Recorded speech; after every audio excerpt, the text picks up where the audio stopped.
اعوذ باللہ من الشیطان الرجیم بسم اللہ الرحمن الرحیم اللہم ربنا الہمنا رشدنا وعائذنا من شرور انفسنا اللہم ارنا الحق حقا وارزقنا اتباعہ وارنا الباطل باطلا وارزقنا اجتنابہ اللہم ارحمنا بالقرآن العظیم واجعلہ لنا اماما ونورا وہدا ورحمہ اللہم ذکرنا منہ ما نسینا وعلمنا منہ ما جہلنا وارزقنا تلاوتہ آناء اللیل واطراف النہار واجعل لنا حجۃ یا رب العالمین آمین۔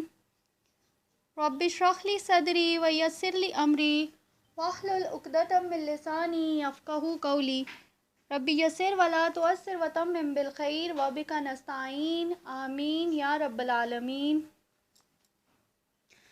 آج ایک تو جو ہے وہ ہمارا الحمدللہ نئی سورہ جو ہے وہ سٹارٹ ہونے والی ہے، اور اس میں جو ہے سورہ انفال جو ہے وہ انشاءاللہ تعالی ہم سٹارٹ کریں گے۔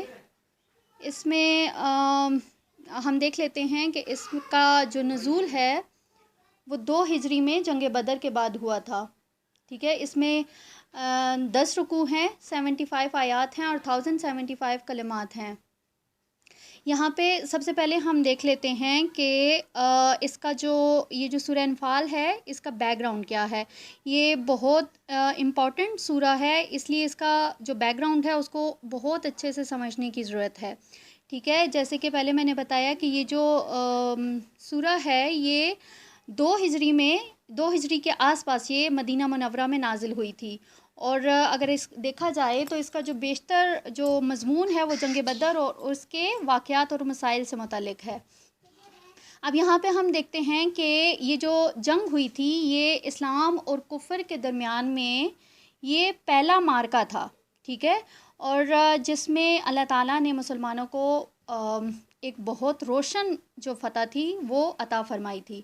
اب یہاں قریش مکہ کو ان کے بارے میں ہم دیکھتے ہیں کہ ان کو اللہ تعالیٰ نے بہت ہی ذلت امیز شکست سے دوچار کیا تھا، تو چنانچہ اس سورہ میں اللہ تعالیٰ نے اپنے جو انعامات ہیں وہ بھی یاد دلائے ہیں، اور مسلمانوں نے جس جانثاری کے ساتھ یہ جنگ لڑی اس کی ہمت افزائی کے ساتھ ساتھ کچھ ڈرا بیکس تھے، کچھ کمزوریاں تھیں جن کو پوائنٹ آؤٹ کیا گیا ہے، ٹھیک ہے۔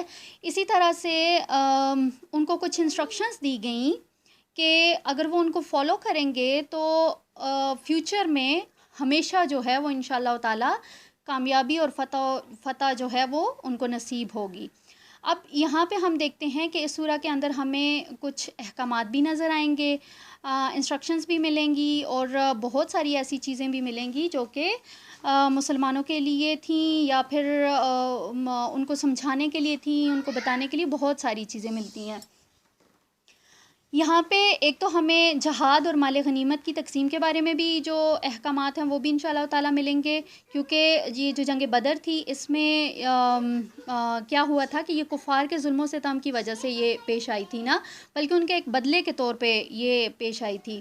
تو یہاں پہ ہم یہ جانتے ہیں الحمدللہ، یہاں پہ میں آپ کو ایک بات یہ بھی بتانا چاہتی ہوں کہ جیسے میں نے آپ کو بتایا کہ اس سورہ میں ہم جنگ بدر کے بارے میں ہمیں ملیں گے، تو جنگ بدر کے اوپر بہت ہی ایک مفصل اور ڈیٹیلڈ ایک جو خطبہ ہے وہ آلریڈی آپ لوگوں کے ساتھ ڈیلیور کیا جا چکا ہے۔ الحمدللہ ہماری ٹیم ممبر ہیں بہت قابل، حمیرہ حنیف، انہوں نے آپ کے ساتھ شیئر کیا تھا، تو اگر یہاں اس میں تو آپ کو وہی جو ریلیونٹ پورشن ہے نا وہی دیا جائے گا، لیکن اگر کوئی یہ جستجو رکھتا ہے کہ وہ اس کو زیادہ ڈیٹیل سے دیکھے تو پہلے اگر نہیں سنا تو آپ وہ اس کو بھی سن سکتے ہیں، اس سے بھی مستفید ہو سکتے ہیں۔ اچھا، یہاں پہ ہم دیکھتے ہیں کہ جس طرح سے ہمیں یہ معلوم ہے کہ مکہ میں تقریباً جو نبوت کے بعد 12 یا 13 سال کا عرصہ تھا کہ جو بہت سخت مصائب اور مشکلات سے بھرا ہوا تھا، اور ہم نے بہت دفعہ اس بارے میں ذکر بھی دیکھا کہ وہاں پہ کس طرح کے حالات فیس کرنے پڑے، ایون کہ جو مشرکین مکہ تھے انہوں نے نبی پاک صلی اللہ علیہ وسلم کو ان کے رستے سے ہٹانے کے لیے، ان کے مشن سے ہٹانے کے لیے ہر طرح کی انہوں نے جو ہے وہ کوششیں کی، یا ان کو مصیبتوں سے دوچار کیا، ہر طرح کے انہوں نے اپنی طرف سے ہر حربہ انہوں نے آزمایا۔ ایون کہ جب انہوں نے یہ دیکھا کہ یہ جو صحابہ کرام ہیں یا نبی پاک صلی اللہ علیہ وسلم ہیں، اب وہ تو کسی صورت بھی اپنے جو کام ہے اس سے پیچھے نہیں ہٹ رہے، تو آخر میں جو بالکل لاسٹ ایک آپشن ہوتا ہے کہ انہوں نے کہا کہ اب یہی کیا جا سکتا ہے کہ ان کو معذلہ قتل کر دیا جائے، اور پھر انہوں نے اس پلان کے اوپر پورا عمل بھی کیا اور سارا کچھ، لیکن اللہ تعالیٰ کی مصلحت کچھ اور تھی، پھر وہ سارے معاملات، پھر کس طرح سے ہجرت ہوئی، تو یہ ساری چیزیں جو ہیں یہ ہم اگر اس کو آپ کہیں گے تو یہ اس کے بیک گراؤنڈ میں آتی ہیں، ٹھیک ہے۔ اب یہاں پہ ہم دیکھتے ہیں کہ اس کے بیک گراؤنڈ میں کچھ واقعات اور بھی تھے۔ اس کے بیک گراؤنڈ میں اگر ہم دیکھیں تو کچھ ریزنز اور بھی تھیں، یہ جو جنگ بدر ہوئی ہے، ٹھیک ہے۔ تو ایک ریزن آپ کے ساتھ ایک حدیث شیئر کی جائے گی، صحیح مسلم کی حدیث، ٹھیک ہے، اس میں 1167 اور اسی طرح سے صحیح بخاری کی سنن ابو داؤد کی حدیث ہے 3004 اور صحیح بخاری کی حدیث ہے 3950، ٹھیک ہے۔ اس میں آپ کو ڈیٹیل جو ہے وہ مل جائے گی۔ یہاں پہ میں صرف ریلیونٹ پورشن رکھوں گی کہ جو جب یہاں سے ہجرت کر کے چلے گئے تھے نبی پاک صلی اللہ علیہ وسلم مدینہ، تو وہاں پہ جو سردار تھے اوس قبیلے کے، ٹھیک ہے، وہاں وہ سردار حضرت سعد بن معاذ تھے۔ تو کیا ہوا کہ ایک دفعہ جب وہ مکہ میں حج کی غرض سے آئے تھے تو ابو جہل کا عین طواف کے وقت ان کا ابو جہل سے ان کا سامنا ہو گیا۔ تو ابو جہل نے ان کو کیا کہا کہ تم نے ہمارے دشمنوں کو پناہ دے رکھی ہے، تو اگر تم ہمارے ایک سردار کی پناہ میں نہ ہوتے تو یہاں سے زندہ نہیں واپس جا سکتے تھے۔ تو اب اس کے جواب میں سعد بن معاذ نے ان کو کیا کہا کہ ٹھیک ہے، اگر تم اس طرح سے کہہ رہے ہو تو صحیح ہے، تم مجھے یہاں طواف کرنے سے نہیں روک سکتے ہو، اور اگر تمہارا کچھ غلط اگر ارادہ ہے تو تم لوگوں کے بھی قافلے جو ہیں وہ مدینہ سے ہو کر جاتے ہیں، تو اگر تم کوئی غلط حرکت کرو گے تو پھر ہماری طرف سے بھی جو ہے وہ اسی طرح کی پیش قدمی ہو سکتی ہے، یا ان ریٹرن تمہیں بھی سیم ویسا ہی کچھ نہ کچھ ملے گا، فیس کرنا پڑے گا۔ تو اس طرح کے کچھ معاملات ہوئے تھے۔ اب جب وہ واپس آئے اور پھر اسی طرح سے اب ان کو یہ پتہ چل گیا تھا، پھر اسی طرح سے ہم نے یہ بھی دیکھا تھا کہ بیک گراؤنڈ میں نبی پاک صلی اللہ علیہ وسلم کی ہجرت سے پہلے وہاں پہ ایک پورا ایک پروسیس ہوا تھا، اور انہوں نے سردار اپنے لیے ڈیسائیڈ کر لیا تھا عبداللہ بن ابئی، اور وہ سارا اس کا پروسیس کمپلیٹ ہو چکا تھا، ایون اس کا کراؤن وغیرہ اور سارا کچھ وہ بھی ریڈی ہو چکا تھا۔ لیکن کیا ہوا کہ وہ جیسے کہتے ہیں نا ایک دم سے وہ بازی پلٹ جانا، ٹھیک ہے، تو وہ والا سین ہو گیا۔ اب کیا ہوا کہ اگر ظاہراً اگر دیکھا جائے تو عبداللہ بن ابئی اس نے اس چیز کو بہت نارمل لیا، اس نے اس طرح سے نہیں شو کیا کہ اس کے دل کے اندر کوئی حسد ہے، کوئی بغض ہے، کوئی بدلے کی آگ جو ہے وہ بھڑک رہی ہے۔ تو یہ کیا ہوا کہ بظاہر اس نے نبی پاک صلی اللہ علیہ وسلم کی بیعت کر لی، سارا کچھ کیا، اپنی جو لائلٹیز تھیں وہ شو کی، لیکن جو اس کے دل کی کیفیت تھی وہ جانتا تھا اور اللہ جانتا تھا، اور اسی چیز کو لے کے اس نے ہمیشہ جو ہے وہ مسلمانوں کو نیچا دکھانے کی کوشش کی اور سارا کچھ کیا۔ اب جب مکہ کے جو لوگ تھے اہل مکہ، ان کو جب عبداللہ بن ابئی کے بارے میں پتہ چلا اور اس کا سارا، تو انہوں نے کیا کیا، اس کو اپروچ کیا کہ تم جو ہے وہ ان کی مدد نہ کرو یا ان کو نکالو اپنے اس سے، اپنے علاقے سے، یا جو بھی ہے، یعنی کہ نبی پاک صلی اللہ علیہ وسلم کو۔ تو بظاہر تو جو ہے وہ اس نے اندرونی طور پہ وہ ان اہل مکہ کے ساتھ ملا ہوا تھا، اور وہ ساری ان کو وہ پورا سپورٹ وہ کر رہے تھے اس کو، اور یہاں کی ساری خبریں اور جو کچھ بھی ہوتا تھا وہ سارا یہ پہنچاتا ہوتا تھا۔ اب کیا ہوا کہ جیسے جیسے ان کو یہ پتہ چلا اہل مکہ کو کہ یہاں پہ تو مسلمان بہت اسٹرانگ ہو رہے ہیں، اور ان کا جو ہے وہ کوئی اتنا نہیں ہونے والا، اور جس وجہ سے انہوں نے اس کو چھوڑا تھا وہ بھی جو ہے وہ چیز نہیں ہو سکی، تو کیا ہوا کہ انہوں نے اس کو کیا،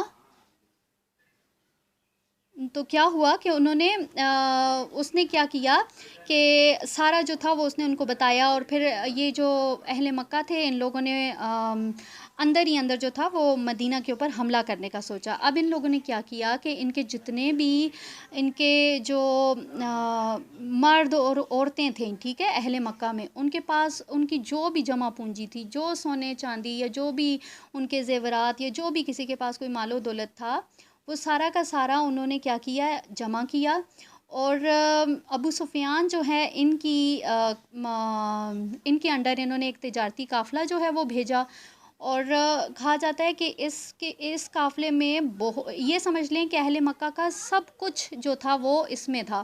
اور ان کا کیا مقصد تھا اس کے پیچھے کہ یہ جو سامان یہ لے کے جا رہے ہیں تجارت کے لیے، یہ شام میں جا کے اس کو سیل کریں گے، اس سے جو بھی پروفٹ ملے گا وہ سارا کا سارا یہ لوگ مسلمانوں کے خلاف جنگی سامان اور ان ساری چیزوں میں وہ اس کو سرو کریں گے. اب کیا ہوا کہ جیسے ہی اب یہ مکہ کی سٹوری ہے، ٹھیک ہے. اب یہاں مدینہ کے اندر ہم دیکھتے ہیں کہ جیسے ہی نبی پاک صلی اللہ علیہ وسلم کو اس لشکر کا پتہ چلا اور اس طرح سے پتہ چلا کہ ان لوگوں نے پوری پلاننگ کر لی ہے اور یہ سارا حملے کا اور یہ لشکر جا رہا ہے اور یہ سارا، تو نبی پاک صلی اللہ علیہ وسلم نے کیا کیا کہ انہوں نے جیسے کہتے ہیں نا کہ بہت ہنگامی بنیادوں پہ انہوں نے اپنے جو صحابہ تھے ان کو بلایا اور ان کو یہ کہا کہ ہمیں جو ہے وہ یہ جو لشکر ہے اس کا جو ہے وہ کرنا ہے، اس کے اوپر حملہ کرنا ہے اور اس کو یہ جس مقصد کے لیے جا رہا ہے اس چیز کو ہم نے نہیں ہونے دینا.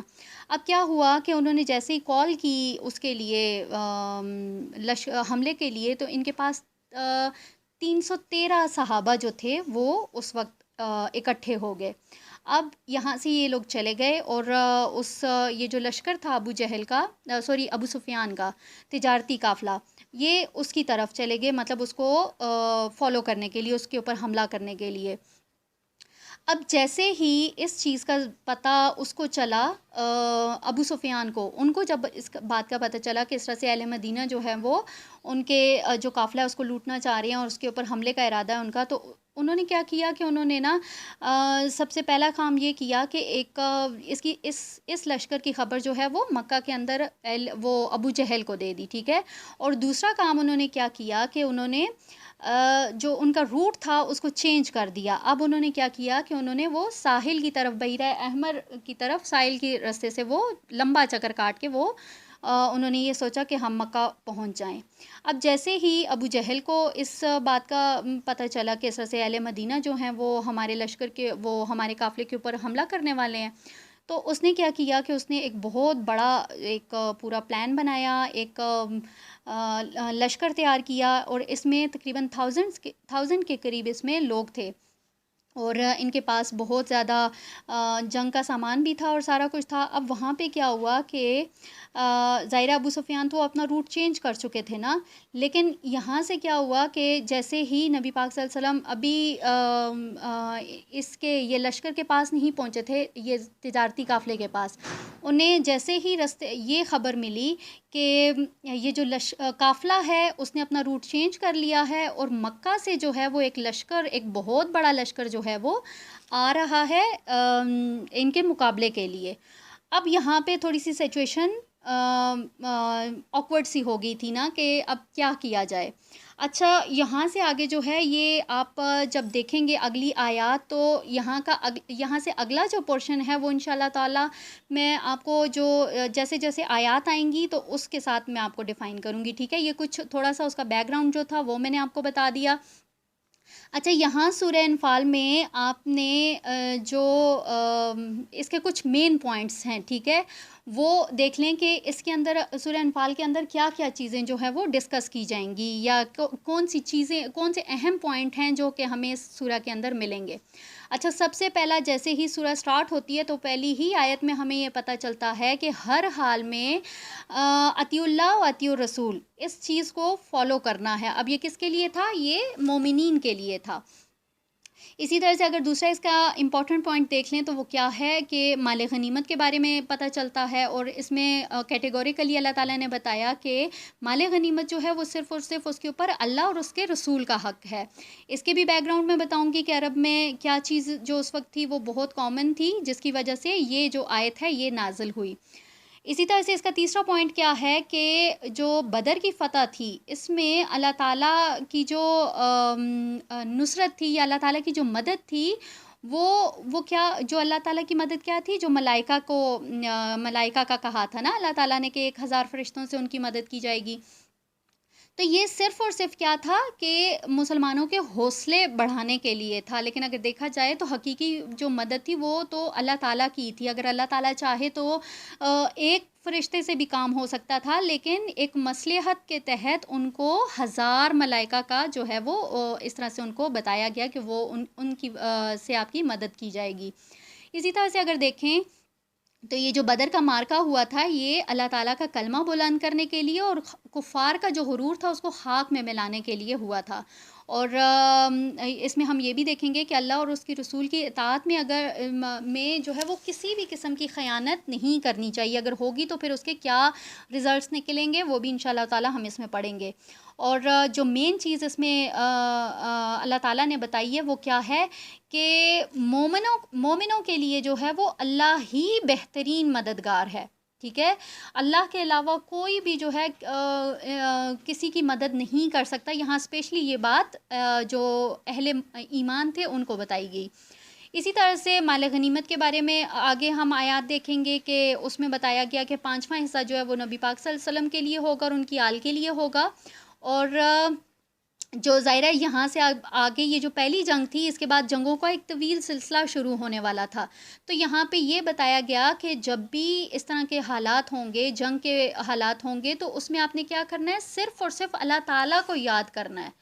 ٹھیک ہے، اور اللہ تعالیٰ کے اوپر ہی توکل کرنا ہے. اور ایک جو موسٹ امپورٹنٹ چیز اس سورہ میں بتائی گئی ہے وہ کیا ہے، وہ شیطان کے بارے میں بتایا گیا ہے کہ وہ کس طرح سے اس کے جو کارندے ہوتے ہیں ان کی نظروں میں ان کے جو اعمال ہوتے ہیں وہ ان کو خوبصورت کر کے دکھاتا ہے، ان کو مزین کر کے دکھاتا ہے. اور اسی طرح سے جو ایک پوائنٹ اس کا یہ بھی ہے کہ بدر کے جو میدان تھا اس میں جو مسلمانوں کا جوش اور جو ملائکہ کی مدد تھی وہ اس کو شیطان نے دیکھ لیا تھا اور وہ اس کو دیکھ کے وہ بھاگ بھی گیا تھا. تو اس سے ہمیں کیا سبق ملتا ہے کہ کس طرح سے انسان کو جو ہے وہ شیطان اس کو رستے سے ہٹاتا ہے، اس کو گمراہ کرتا ہے اور بالکل پیک پہ لے جا کے خود سائیڈ پہ ہو جاتا ہے. تو یہ سورہ کے کچھ مین پوائنٹس ہیں کہ جو میں نے آپ کے ساتھ ڈسکس کیے. انشاءاللہ تعالی اس کو سورہ کو سٹارٹ کرتے ہیں اور اس کے ساتھ ساتھ آپ دیکھیں گے کہ اس میں ہمیں بہت ساری چیزیں جو ہیں وہ ملیں گی انشاءاللہ، احکامات بھی ہیں اور بھی جو ہے وہ کافی سارے اس میں ہمیں ملیں گی چیزیں. آیت نمبر 1 سٹارٹ کرتے ہیں. اعوذ باللہ من الشیطان الرجیم، بسم اللہ الرحمن الرحیم. یسألونک عن الانفال، وہ آپ سے غنیمتوں کے بارے میں سوال کرتے ہیں. آپ کہیے کہ جو مال غنیمت ہے وہ کل کا کل اللہ اور اس کے رسول کا ہے، پس تم اللہ کا تقوی اختیار کرو اور اپنے آپس کے معاملات درست کرو اور اللہ اور اس کے رسول کی اطاعت کرو اگر تم مومن ہو. اب یہاں پہ اگر ہم دیکھیں تو یہ جو پہلی آیت ہے اس کو بہت اچھے سے سمجھنے کی ضرورت ہے کہ سب سے پہلے اس میں کیا کہا گیا کہ یسألونک عن الانفال. تو یہاں یہ کیا ہے کہ وہ آپ سے مال غنیمت کے بارے میں سوال کرتے ہیں. اب مال غنیمت آپ کو یہ پتہ ہے کہ عربوں میں یہ رواج ہوتا تھا کہ جب بھی جنگ کے دوران اگر کسی کے ہاتھ اگر کچھ آتا تھا تو وہ اسی کا ہی ہوتا تھا، مطلب جس کے ہاتھ جو آ گیا وہ اسی کی ملکیت ہے.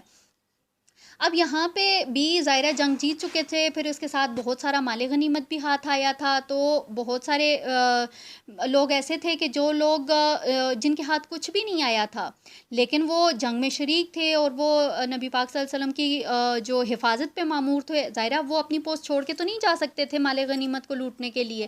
تو یہاں پہ جو مین سب سے پہلے بتایا گیا کہ یہ جو مال غنیمت ہے اس کے بارے میں یہ آپ سے پوچھ رہے ہیں، تو مال غنیمت جو ہے وہ صرف اور صرف اللہ اور اس کے رسول کا ہے. ٹھیک ہے، وہ جس طرح سے اس کو آگے اسی سورہ میں آگے ہم دیکھیں گے کہ کس طرح سے اس کو جو ہے وہ ڈیوائیڈ کرنے کا حکم دیا گیا. اب اسی میں اگر اس کا سیکنڈ پورشن دیکھیں تو اس میں کیا کہا گیا ہے کہ فاتقوا اللہ واصلحوا ذات بینکم، کہ تم اللہ کا تقوی اختیار کرو اور آپس کے معاملات جو ہے وہ درست کرو.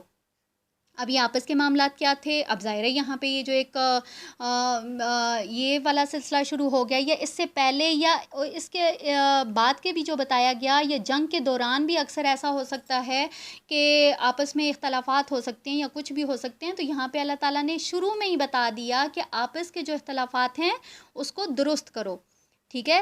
اسی طرح سے یہاں پہ ہم یہ دیکھتے ہیں کہ یہاں پہ مال غنیمت کے لیے کیا لفظ استعمال کیا گیا؟ انفال، ٹھیک ہے۔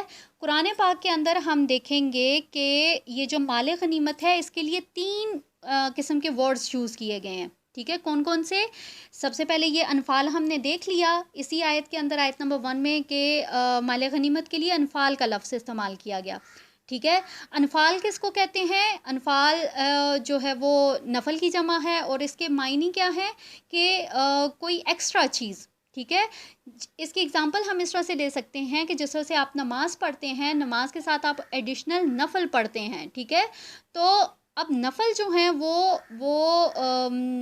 ایکسٹرا چیز ہے نا، اب وہ آپ پڑھیں گے تو آپ کو ثواب ہوگا، اگر آپ نہیں پڑھیں گے تو آپ سے پوچھ گچھ نہیں ہوگی کہ آپ نے کیوں نہیں پڑھا۔ بیسک چیز فرض جو ہے وہ تو نماز ہے نا۔ تو اسی طرح سے اب یہ انفال جو ہے اس کا کیا مطلب ہے؟ مال غنیمت۔ اب یہاں اس بات کو ہم نے یہ سمجھنا ہے کہ بیسک چیز کیا تھی؟ جہاد، ٹھیک ہے۔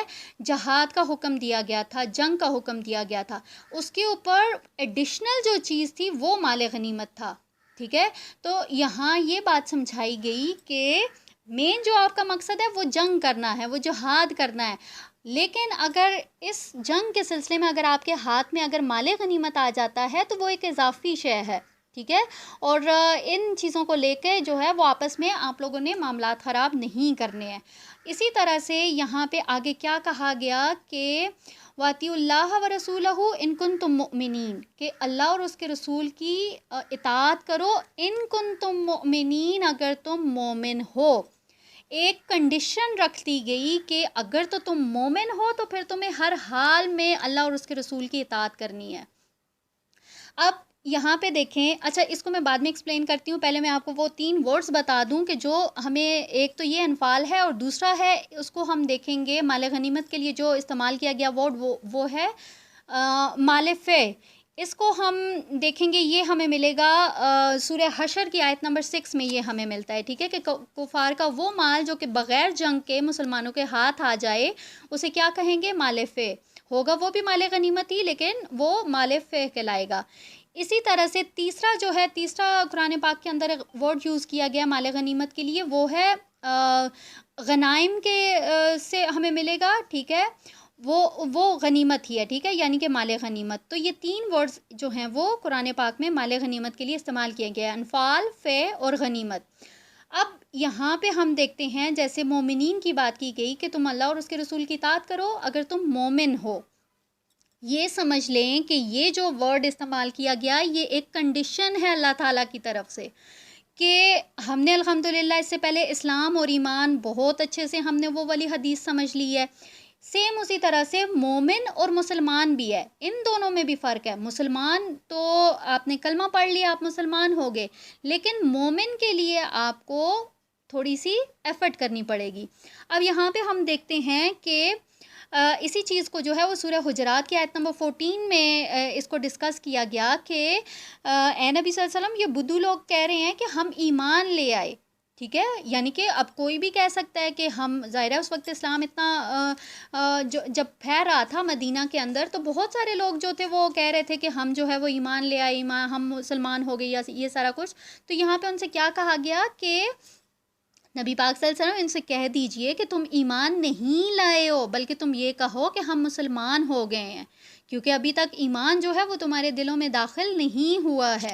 تو یہاں پہ اس چیز کو ہم نے بہت اچھے سے سمجھنا ہے کہ مومن اور مسلمان ان دونوں میں بھی بہت زیادہ ڈفرینس ہے، ٹھیک ہے۔ آپ نے کلمہ پڑھ لیا، آپ مسلمان ہو گئے، اب جو مین جو چیزیں ہیں، جو 5 پلرز آف اسلام ہیں، اس کے اوپر آپ کو عمل کرنا ہے، اس کے اوپر آپ نے ایفرٹ کرنا ہے، وہ سارا آپ کریں گے، آپ مسلمان ہو جائیں گے، ٹھیک ہے۔ لیکن سورہ حجرات کی آیت نمبر 16 میں ہم اگر دیکھیں تو اس میں ہمیں کیا بتایا جا رہا ہے؟ مومن کی ڈیفینیشن بتائی جا رہی ہے. کیا کہا جا رہا ہے کہ مومن تو بس وہ ہیں جو کہ ایمان لائے اللہ پر اور اس کے رسول پر، اور پھر ان کے دلوں میں شک باقی نہ رہے اور وہ جہاد کریں اپنے مالوں سے بھی اور اپنے جانوں سے بھی اللہ کی راہ میں. تو صرف وہی لوگ اپنے دعوی ایمان میں سچے ہیں. اب یہاں دیکھیں مومن کی کیا ڈیفینیشن بتائی گئی کہ وہ جہاد کریں گے. ٹھیک ہے، اللہ اور اس کے رسول پر ایمان لائیں گے. ایڈیشنل چیز کیا ہے کہ وہ اپنے جان اور اپنے مال سے جہاد کریں گے. اگر وہ یہ کہتے ہیں کہ وہ مومن ہیں، یعنی کہ اپنے یہ جو مومن کا دعویٰ ہے اس کو سچ کرنے کے لیے ان کو جہاد کرنا پڑے گا. میں نے جیسے آپ کو پہلے بتایا کہ مدنی دور ہے تو اس میں یہ جو بدر کا واقعہ ہوا تھا، اس کے بعد جنگوں کا ایک سلسلہ شروع ہو گیا. تو یہاں وہی چیز جو ہے وہ بیان کی جا رہی ہے. اچھا، یہاں مومن کی بات ہوئی تو اسی چیز کو اگر ہم غور کریں گے تو اگلی آیات میں بھی ہمیں مومن کی کوالٹیز کہیں گے. ٹھیک ہے، اس کے کیریکٹرسٹکس اگر کہیں گے تو وہ ہمیں ملتے ہیں. آیت نمبر 2 میں کیا کہا جا رہا ہے کہ مومن تو وہی ہے کہ جب اللہ کا ذکر کیا جائے تو اس کے دل ڈر جائیں، اور جب ان کے سامنے ان کی اللہ تعالیٰ کی آیات پڑھی جاتی ہیں تو ان کے ایمان میں اضافہ ہو جاتا ہے اور وہ اپنے رب پر توکل کرتے ہیں. اب کیا اس میں بتایا گیا کہ مومن کون ہے؟ جب اس کے سامنے اللہ کا ذکر کیا جائے تو اس کے دل ڈر جائیں. اب صرف اسی اگر سنٹنس کے اوپر غور کریں، جیسے ہم ہمیشہ ہمارے یہ لیکچرز میں کہتے ہوتے ہیں کہ ہر آیت جو ہوتی ہے وہ تعویل خاص میں تو ہے لیکن اس کو ہم نے تعویل عام میں بھی دیکھنا ہے. تو اگر ہم اس کو تعویل عام میں دیکھیں تو کیا ہم یہ اپنا یہ احتساب کر سکتے ہیں کہ ہم مومن ہیں؟ کیونکہ الحمدللہ بہت دفعہ ایسا ہوتا ہے کہ جب اللہ تعالیٰ کا ذکر کیا جاتا ہے تو ہمارے دل ڈر جاتے ہیں. جب آیات سنائی جاتی ہیں تو وہ ہمارے دلوں پہ بڑا اثر کرتی ہیں، لیکن فار دا ٹائم بینگ یہ سارا پروسیس ہوتا ہے. لیکن پھر یہ ہوتا ہے کہ پھر دوبارہ ہم اسی دنیا میں کھو جاتے ہیں، چیزوں کو بھول جاتے ہیں. تو یہاں پہ یہ چیز ایک بتائی جا رہی ہے کہ اگر آپ مومن ہونے کا دعویٰ کرتے ہیں، ٹھیک ہے، مسلمان ہونا کوئی بڑی بات نہیں ہے، آپ اگر مومن ہونے کا دعویٰ کرتے ہیں تو پھر آپ کے اندر یہ کوالٹیز ہونی چاہیے، اور پلس اس کے ساتھ کیا ہونا ہے کہ آپ نے اپنے رب کے اوپر توکل کرنا ہے. آیت نمبر 3 دیکھیں، جو نماز کو قائم کرتے ہیں اور جو کچھ ہم نے انہیں دیا اس میں سے خرچ کرتے ہیں، یہی لوگ ہیں جو کہ حقیقی مومن ہے. اب یہاں پہ دیکھیں آیت نمبر 2 3 4. اب اس میں جو ہمیں مومن کے جو کیریکٹرسٹکس ہیں وہ نظر آ رہے ہیں. اب یہاں جو آیت نمبر 3 میں کہا گیا کہ وہ نماز قائم کرتے ہیں اور جو کچھ ہم نے انہیں دیا اس میں سے خرچ کرتے ہیں، تو یہ جو بات ہے نا کہ وہ مما رزقناہم ينفقون، تو اس کو بھی ہم نے اپنا جو تعویل عام ہے اس میں ہم نے دیکھنا ہے کہ کیا واقعی ایسا ہے کہ جو اللہ تعالیٰ نے ہمیں دیا ہوا ہے، مومن ہونے کا دعویٰ ہم بھی تو کرتے ہیں نا کہ ہم بھی مسلمان ہیں، ہم بھی مومن ہیں، اپنے ایمان کو پختہ کرنے کے لیے ہم بھی ایفرٹ کر رہے ہیں. تو یہاں ہمیں وہ کیریکٹرسٹکس بتائے جا رہے ہیں کہ کس طرح سے آپ اپنے ایمان کو پختہ کر سکتے ہیں. تو یہ جو بات ہے کہ جو کچھ ہم نے انہیں دیا ہوا ہے وہ اس میں سے خرچ کرتے ہیں، تو یہ ایک بہت گہری بات ہے جس کو سمجھنے کی بہت زیادہ ضرورت ہے کہ آیا واقعی ہم یہ جو کرائٹیریا بتایا جا رہا ہے اس کے اوپر ہم پورے اترتے ہیں کہ نہیں. اسی طرح آگے دیکھیں، آخر میں یہ جو آیت نمبر 4 ہے اس میں کیا کہا گیا کہ یہی لوگ سچے مومن ہیں اور ان کے لیے ان کے رب کے پاس جو ہے وہ اونچے درجات اور مغفرت اور عزت والا رزق ہے. یعنی کہ پہلے جو 3 آیات ہیں اس میں اللہ تعالیٰ نے پوری ایک وہ کوالٹیز بتا دیں. چوتھی آیات میں اللہ نے بتا دیا کہ اگر کوئی یہ جو کرائٹیریا بتایا گیا اس کے اوپر پورا اترتا ہے تو پھر اس کے لیے اللہ تعالیٰ کے پاس اونچے درجات ہیں، اس کی مغفرت ہے، اس کے لیے عزت والا رزق ہے. ٹھیک ہے، تو یہ پورا ایک یہ سمجھ لیں کہ اللہ تعالیٰ نے ایک تمہیداً جو ہے وہ یہ ان آیات میں بات کی ہے. اب یہاں سے آگے اگر ہم دیکھیں آیت نمبر 5 جو سٹارٹ ہو رہی ہے تو یہاں سے اب باقاعدہ جو ہے وہ غزوہ بدر کا ذکر جو ہے وہ سٹارٹ ہو رہا ہے. یہاں پہ دیکھیں کہ آیت نمبر 5 میں کیا کہا جا رہا ہے کہ جیسے کہ نکالا آپ کو اے نبی صلی اللہ علیہ وسلم آپ کے رب نے آپ کے گھر سے حق کے ساتھ، اور یقیناً اہل ایمان میں سے کچھ لوگ اسے پسند نہیں کر رہے تھے. یہاں پہ ہم دیکھتے ہیں کہ جس طرح سے شروع میں نے بیک گراؤنڈ میں بتایا تھا کہ ظاہر ہے یہ لوگ کس لیے گئے تھے؟ قافلے کے اوپر جو تھا وہ اس کے اوپر حملہ کرنے کی غرض سے گئے تھے. تو کیا ہوا کہ ان کو نکالا رب نے. اب یہ ساری چیزیں جو بھی تھی وہ اللہ تعالیٰ کی حکمت سے یہ سارا کچھ ہوا تھا. یہاں سے بھی میں تھوڑا سا آپ کو اس کا بیک گراؤنڈ بتانا چاہوں گی کہ اب اس میں یہ جو کہا گیا نا کہ یقیناً اہل ایمان میں سے کچھ لوگ اسے پسند نہیں کر رہے تھے. تو جیسے ہی یہ لوگ وہاں پہ پہنچے اس کے لشکر کے قریب، تو ان کو یہ پتہ چلا کہ یہ لشکر جس کے لیے ہم آئے تھے وہ لشکر تو اپنا روٹ چینج کر کے جا چکا ہے. اب کیا تھا کہ جیسے ہی ان کو یہ پتہ چلا کہ مکہ سے جو ہے وہ ایک لشکر ان کے اوپر حملہ کرنے کے لیے آ رہا ہے.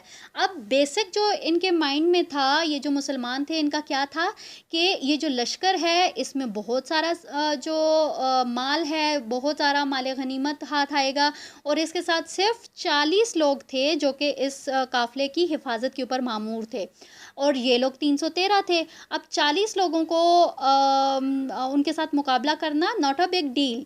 لیکن جیسے ہی یہ بات پتہ چلی کہ وہاں سے جو ہے وہ دوسری سائڈ سے 1000 کا لشکر آ رہا ہے، اور ان کے پاس پورے وہ ہر طرح سے لیس ہیں، ان کے پاس جنگی سامان ہے، سب کچھ ہے، تو تھوڑا سا جو تھا سچویشن تھوڑی اوپر نیچے ہو گئی.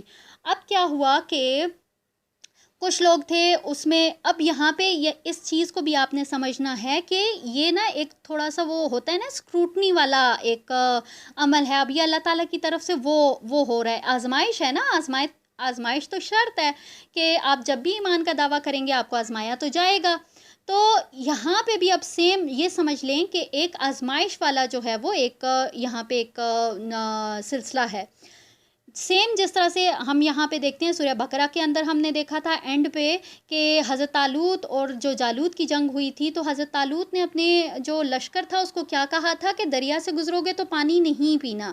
ٹھیک ہے، تو وہاں پہ کیا ہوا تھا کہ جو لوگ نہیں جنگ کرنا چاہتے تھے، جو منافقت تھی ان کے دل میں، تو ان لوگوں نے نہیں بات سنی، وہاں پہ اسکروٹنی ہو گئی. ٹھیک ہے، اب یہاں پہ بھی سیم وہی پروسیس جو ہے وہ اس کو رپیٹ کیا جا رہا ہے کہ یہاں پہ بھی دعویٰ تو کر کے سارے آئے ہیں، لیکن پتہ چل جائے گا نا کہ کون جو ہے وہ اپنے دعوے میں سچا ہے. لیکن الحمدللہ یہاں پہ جو ہوا وہ حالات ویسے نہیں تھے جیسے حضرت طالوت کے کیس میں جو ہم نے دیکھے تھے. اب یہاں پہ ظاہرہ سچویشن اس طرح کی ہو گئی تھی. اب جو ہے وہ 40 لوگوں والا تو سلسلہ نہیں تھا، اب 1000 کے لشکر کے ساتھ جو تھا وہ مقابلے کی بات تھی. تو یہاں پہ کچھ لوگوں کے اندر تھوڑا سا ہو گیا، تکرار شروع ہو گئی کہ ہم لوگ آئے جو تھے وہ ہم ان لوگوں کے لیے آئے تھے کہ ہم حملہ کریں گے تجارتی قافلے کے اوپر اور ہم لوگ وہ سامان لوٹ کے چلے جائیں گے. لیکن اب یہاں پہ کیا ہو رہا ہے کہ حالات جو ہیں وہ چینج ہو رہے ہیں. اسی طرح سے آپ آگے دیکھیں آیت نمبر جو 6 ہے، اس میں کیا کہا جا رہا ہے کہ وہ لوگ آپ سے جھگڑ رہے تھے حق کے بارے میں، اس کے بعد کہ بات ان پہ بالکل واضح ہو چکی تھی. اب وہ لوگ کیا کہہ رہے تھے کہ ہم لوگ ایسا کرتے ہیں، ہم ظاہرہ پوری تیاری سے تو آئے نہیں ہیں، اور ہمیں یہ بھی نہیں معلوم تھا، اور ان کے پاس اتنا کوئی سامان بھی نہیں تھا، اتنے گھوڑے وغیرہ اور یہ سواری کے لیے بھی اتنا نہیں تھا، تلواریں بھی نہیں تھی، مینس جنگ کا سامان اتنا نہیں تھا انف کہ وہ 1000 کے لشکر کے ساتھ وہ مقابلہ کر سکتے. تو کچھ لوگ جو تھے ان کا یہ خیال تھا کہ ہم لوگ ایسا کرتے ہیں، یہ جو تجارتی قافلہ ہے یہ زیادہ دور نہیں گیا ہوگا، ہم اس کا تعاقب کرتے ہیں، ان کے اوپر حملہ کرتے ہیں، ان کے پاس ایسے بھی جنگی سامان ہے، ہم وہ لوٹ لیتے ہیں، اس کے بعد جو ہے وہ ہم اس 1000 کے لشکر کے ساتھ ہم مقابلہ کریں گے، تب تک ہمارے پاس بھی سامان وافر ہو جائے گا. تو مطلب اس طرح کے کچھ ان کے ویوز تھے. اب چونکہ نبی پاک صلی اللہ علیہ وسلم نے کیا کہا کہ انہوں نے اپنے جو ان کے صحابہ تھے ان سے بتایا، ان سے یہ مطلب دو ٹوک یہ پوچھا کہ بھئی کون جو ہے وہ اس کام میں میری مدد کرے گا، کیونکہ اب اللہ تعالیٰ کی طرف سے جنگ کا حکم تھا. ٹھیک ہے، تو جنگ تو کرنی تھی، اور کیونکہ یہاں پہ آپ نے آیت میں دیکھا نا کہ حق جو تھا وہ واضح ہو چکا تھا، اور حق کیا تھا کہ ہم ان کے ساتھ جنگ کرنی ہے. تو انہوں نے کہا کہ کون اس کام میں میری مدد کرے گا. تو جتنے بھی مکی صحابہ تھے، ٹھیک ہے، جو مہاجرین تھے، وہ سارے کے سارے جو تھے وہ سارے نبی پاک صلی اللہ علیہ وسلم کے ساتھ ریڈی ہو گئے کہ جی ہم آخری وقت تک آپ کے ساتھ لڑنے کے لیے تیار ہیں. لیکن چونکہ ان کے ساتھ انصار بھی تھے، اور جو ہجرت کا سبب بنا تھا اس میں ریزن مین یہی تھا کہ جب بھی آپ لوگوں کے اوپر کوئی حملہ ہوگا یا کچھ بھی ہوگا تو انصار نے یہ کہا تھا کہ ہم آپ کی مدد کریں گے، آپ کی حفاظت کریں گے. اب اسی جو انہوں نے وعدہ کیا تھا یا دعویٰ کیا تھا اس کو آزمانے کا وقت تھا. تو یہاں پہ انہوں نے کہا کہ انصار کی طرف سے بھی انہوں نے پھر جواب چاہا کہ یہ لوگ کیا جواب دیتے ہیں. تو انصار کی طرف سے جو ان کے جو سردار تھے حضرت معاذ، انہوں نے کیا کہا کہ انہوں نے کہا کہ ہم جو ہیں وہ آپ کا پوری طرح سے جو ہے ہم نے جو وعدہ کیا ہے ہم اس کے اوپر پورے اتریں گے اور آپ کا آخر وقت تک ساتھ دیں گے. ٹھیک ہے. اور اسی طرح سے ایک اور صحابی تھے حضرت مقداد. ٹھیک ہے. وہ اٹھے اور انہوں نے کیا کہا کہ اے اللہ کے رسول، اگر آپ ہمیں حبشہ کے کسی دور دراز جو ایریا ہے اس میں بھی اگر آپ ہمیں بھیج دیں گے نا تو ہم پھر بھی تیار ہو جائیں گے، اور ہم بالکل بھی آپ کے ساتھ وہ والا معاملہ نہیں کریں گے کہ جو حضرت موسیٰ کے ساتھ ان کی قوم نے کیا تھا. حضرت موسیٰ کی قوم نے کیا کہا تھا کہ تم اور تمہارا رب جا کے لڑو، ہم نہیں لڑیں گے. تو حضرت مقداد نے کیا کہا کہ ہم بالکل بھی وہ والا کام نہیں کریں گے. مینس اب یہاں پہ دیکھیں کہ اسکروٹنی ہو گئی، ہر کوئی جو تھا وہ اپنے اس آزمائش میں وہ پورا اتر گیا. اب یہاں پہ کیا ہوا کہ یہ لوگ جو ہے وہ اس کے لیے چلے گئے، جو بھی ان کے پاس سامان تھا، یہ جو کچھ بھی تھا، مینس یہ اللہ کے بھروسے پہ یہ جنگ کے لیے وہ جو بدر کا میدان تھا اس کی طرف انہوں نے پیش قدمی کر دی. اب یہ جو حضرت مقداد کی میں نے آپ کو کہا تو یہ ہمیں حدیث ملتی ہے مسند احمد کی حدیث نمبر 11898. ٹھیک ہے. اس سے ہمیں اس کا یہ ریفرنس، اس کی یہ دلیل ہمیں یہاں سے ملتی ہے. اب یہاں پہ اگلی آیت دیکھیں گے، اس میں کیا کہا جا رہا ہے آیت نمبر 7 میں، اور یاد کرو جب کہ اللہ وعدہ کر رہا تھا تم لوگوں سے کہ ان دونوں گروہوں میں سے ایک تمہیں مل جائے گا، اور اے مسلمانوں تم یہ چاہتے تھے کہ جو بغیر کانٹے کے ہے وہ تمہارے ہاتھ آئے، اور اللہ چاہتا تھا کہ اپنے فیصلے کے ذریعے سے حق کا ہونا ثابت کر دے اور کافروں کی جڑ کاٹ دے. اب یہاں کیا کہا اللہ تعالیٰ، کیا کہہ رہے ہیں کہ اللہ تعالیٰ نے مسلمانوں کے ساتھ وعدہ کر لیا، ٹھیک ہے، کہ آپ کو جو ہے وہ دونوں میں سے ایک گروہ جو ہے وہ ضرور آپ کے ہاتھ. اب دو گروہ کون سے تھے؟ ایک تو تجارتی قافلہ تھا اور ایک جو قریش کا لشکر تھا. تو دونوں میں سے ایک گروہ جو ہے وہ ضرور تمہیں ملے گا. ٹھیک ہے. اور اب یہاں مومن جو تھے، ٹھیک ہے، وہ جو 313 صحابہ تھے ان کے بارے میں کہا جا رہا ہے کہ تم یہ چاہتے تھے کہ بغیر کانٹے کے تمہارے ہاتھ سب کچھ آ جائے. اب کیا تھا؟ بغیر لڑے سب کچھ، وہ اتنا مال ان کے پاس آ جائے، وہ سارا مطلب وہ مال غنیمت ان کے ہاتھ آ جائے، اتنا زیادہ لڑنا تو نہیں پڑے گا نا 40 لوگوں کے ساتھ. لیکن اللہ تعالیٰ نے کیا کہا کہ اللہ کیا چاہتا ہے کہ وہ حق کو ثابت کر دے اور کافروں کی جڑ کٹ جائے. اور یہ چیز ہم بہت اچھے سے جانتے ہیں کہ یہ جو جنگ بدر تھی یہ واقعی ایک یوم الفرقان تھا. ٹھیک ہے، کہ اس میں واقعی وہ جو کفار تھے ان کی جڑ کٹ گئی تھی. اب یہاں یہ جو جھگڑے والی بات ہے تو یہ وہی جھگڑا ہے جو میں آپ کو پہلے بیان کر چکی ہوں کہ وہ مطلب کچھ صحابہ جو تھے وہ پہلے اس کے تجارتی قافلے کے اوپر حملہ کرنا چاہتے تھے، پھر اس کے بعد جو تھا وہ لشکر کا مقابلہ کرنا چاہتے تھے. تو یہ وہ والی بات یہاں پہ بتائی جا رہی ہے. آیت نمبر 8 میں کیا کہا جا رہا ہے؟ تاکہ سچا ثابت کر دے حق کو اور جھوٹا ثابت کر دے باطل کو، خواہ یہ مجرموں کو کتنا ہی ناگوار گزرے. اب یہاں پہ اللہ تعالیٰ کی طرف سے ایک اٹل ڈیسیژن ہے کہ حق کو جو ہے وہ سچا ثابت کرنا اور باطل کو جو ہے وہ مٹا دینا ہے. تو یہی چیز اب اللہ تعالیٰ یہاں پہ بھی بتا رہے ہیں کہ فیصلہ اٹل ہے، کیونکہ جنگ کرنی ہے تو کرنی ہے. اور پھر اس کے بعد اب اگلی آیات میں اگر ہم دیکھیں گے تو ہمیں ایک تھوڑا سا وہ ایک تسلی والے جو ہیں وہ حالات اب نظر آئیں گے. اب یہاں پہ دیکھیں آیت نمبر 9 میں کیا کہا جا رہا ہے کہ یاد کرو جب کہ تم لوگ اپنے رب سے فریاد کر رہے تھے تو اس نے تمہاری دعا قبول کی تھی کہ میں تمہاری مدد کروں گا 1000 ملائکہ کے ساتھ جو کہ پے در پے آئیں گے. اب یہاں پہ دیکھیں جیسے یہ دونوں فوجیں جو تھیں یہ جنگ کے لیے آمنے سامنے ہوئیں تو کیا ہوا کہ مطلب صبح جو تھی وہ جنگ کرنی تھی اور اس سے پہلے رات میں جو تھا یہ اللہ تعالیٰ کے حضور نبی پاک صلی اللہ علیہ وسلم بھی اور ان کے صحابہ بھی یہ اللہ تعالیٰ کے حضور دعا کر رہے تھے. ٹھیک ہے. تو یہاں اللہ تعالیٰ نے نبی پاک صلی اللہ علیہ وسلم کو مخاطب کر کے کہا ہے کہ یاد کرو وہ وقت جب تم اللہ تعالیٰ سے فریاد کر رہے تھے اور اللہ تعالیٰ نے تمہاری دعا قبول کی تھی. اب وہ کیا قبول کی تھی کہ 1000 ملائکہ.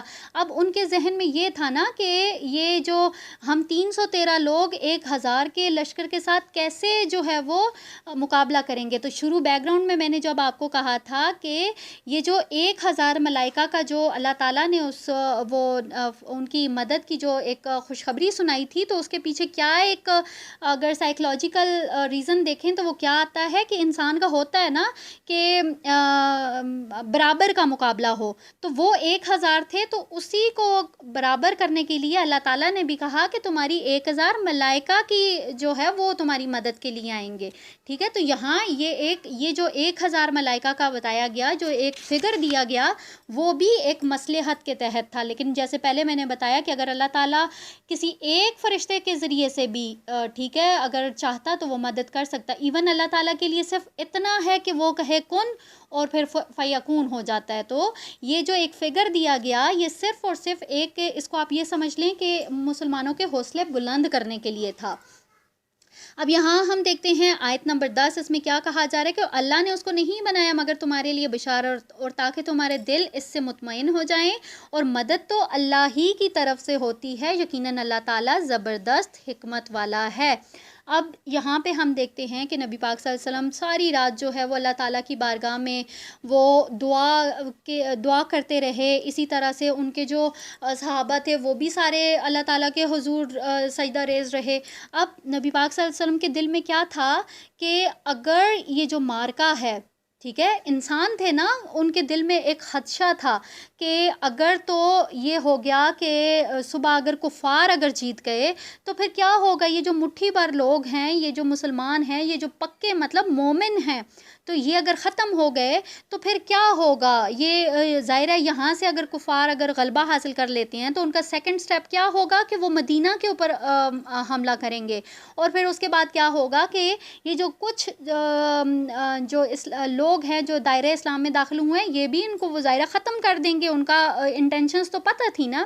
تو اسی لیے وہ ساری رات جو تھا وہ اللہ تعالیٰ کے حضور دعا اور آہذاری میں انہوں نے وہ گزار دی. اب یہاں اسی کے جواب میں اللہ تعالیٰ نے پھر وہ سارا بتایا. اب اس کے ساتھ ایڈیشنل اگر ہم دیکھیں تو اللہ تعالیٰ نے کس طرح سے مدد کی مسلمانوں کی.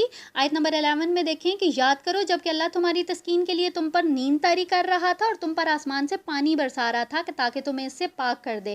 اب کیا ہوا کہ جیسے یہ رات کا وقت تھا اور ظاہر آپ کو پتہ ہے کہ صبح اب پتہ ہے کہ لڑائی ہے، اور یہ ایک ایسی سچویشن ہے کہ جس میں اگر نیند آ بھی رہی ہو تو پھر بھی نہیں آنی کہ انسان کو پتہ ہوتا ہے نا، اور نہیں تھا. لیکن اللہ تعالیٰ کی طرف سے ایڈیشنل یہ ہوا کہ اللہ تعالیٰ نے ان کے اوپر نیند جو تھی وہ طاری کر دی تھی. اب یہ جو تھے یہ صحابہ یہ سارے یہ سو گئے، اور سونے سے کیا ہوا کہ یہ تھوڑے اگر ان کو کہیں باڈی کے لحاظ سے یہ ہو گئے تھے، جسمانی لحاظ سے یہ فریش ہو گئے تھے. اسی طرح سے کیا ہوا کہ نیند کے ساتھ اللہ تعالیٰ نے ایک اور ان کے اوپر کیا عنایت کی کہ بارش برسا دی. اب بارش برسنے سے کیا ہوا کہ جیسے ہم جانتے ہیں کہ قریش جو آئے تھے انہوں نے کیا کیا، انہوں نے پانی کے اوپر قبضہ کر لیا تھا، ان کے پاس پانی نہیں تھا. تو اللہ تعالیٰ نے کیا کیا، یہ جو بارش کی تو صحابہ جو تھے انہوں نے وہ پانی، یہ ڈیلوان کی سائڈ پہ تھے مسلمان، تو انہوں نے کیا کیا کہ اپنے لیے پانی اس کو ذخیرہ کر لیا. ٹھیک ہے، اب کیا ہوا کہ فزیکلی تو وہ جو نیند لی اس سے وہ فریش ہو گئے، اور پھر صبح اٹھ کے انہوں نے اسی پانی کے ساتھ وضو کیا، غسل کیا، سارا کچھ. تو کیا ہوا کہ یہ مینٹلی بھی اس طرح سے فریش ہو گئے، پانی بھی ان کے پاس بہت وافر مقدار میں ہو گیا. پلس ایک اور ایڈوانٹیج ان کو اس بارش کا یہ ملا کہ ظاہر ہے یہ ڈیلوان پہ تھے تو ان کے جو اوپر بارش برسی تو ان ظاہر ہے وہ ریتلی ساری زمین تھی. اب ان کی سائڈ پہ کیا ہوا کہ پانی اس ریت کے اندر جذب ہو گیا، اور وہ جو ریت تھی وہ ایک سخت قسم کا ایک وہ کہتے ہیں نا کہ فرش کی طرح سے وہ ہو گئی. جبکہ کفار کی طرف پہ کیا ہوا کہ ایک تو نہ ان کو نیند آئی، ظاہر ہے حملے کا خطرہ تھا، اس کی وجہ سے وہ ساری رات سو بھی نہیں سکے. پھر اس کے بعد کیا ہوا کہ وہ تھوڑا سا لوور لیول پہ تھے اور وہاں پہ پانی سارا جمع ہوا، اور وہ جو ان کی مٹی تھی وہ ساری دلدل بن گئی. ٹھیک ہے، ایک سارا کیچڑ والا ماحول ہو گیا. اب اللہ تعالیٰ کی یہ جو واضح ایک مدد تھی، یہ بالکل جس کو کہتے ہیں نا کہ آپ اپنے اوپن آئیز سے آپ دیکھ رہے ہیں کہ آپ کو اللہ تعالیٰ کی مدد اپنے سامنے نظر آ رہی ہے، تو یہ کچھ اس طرح والا معاملہ تھا۔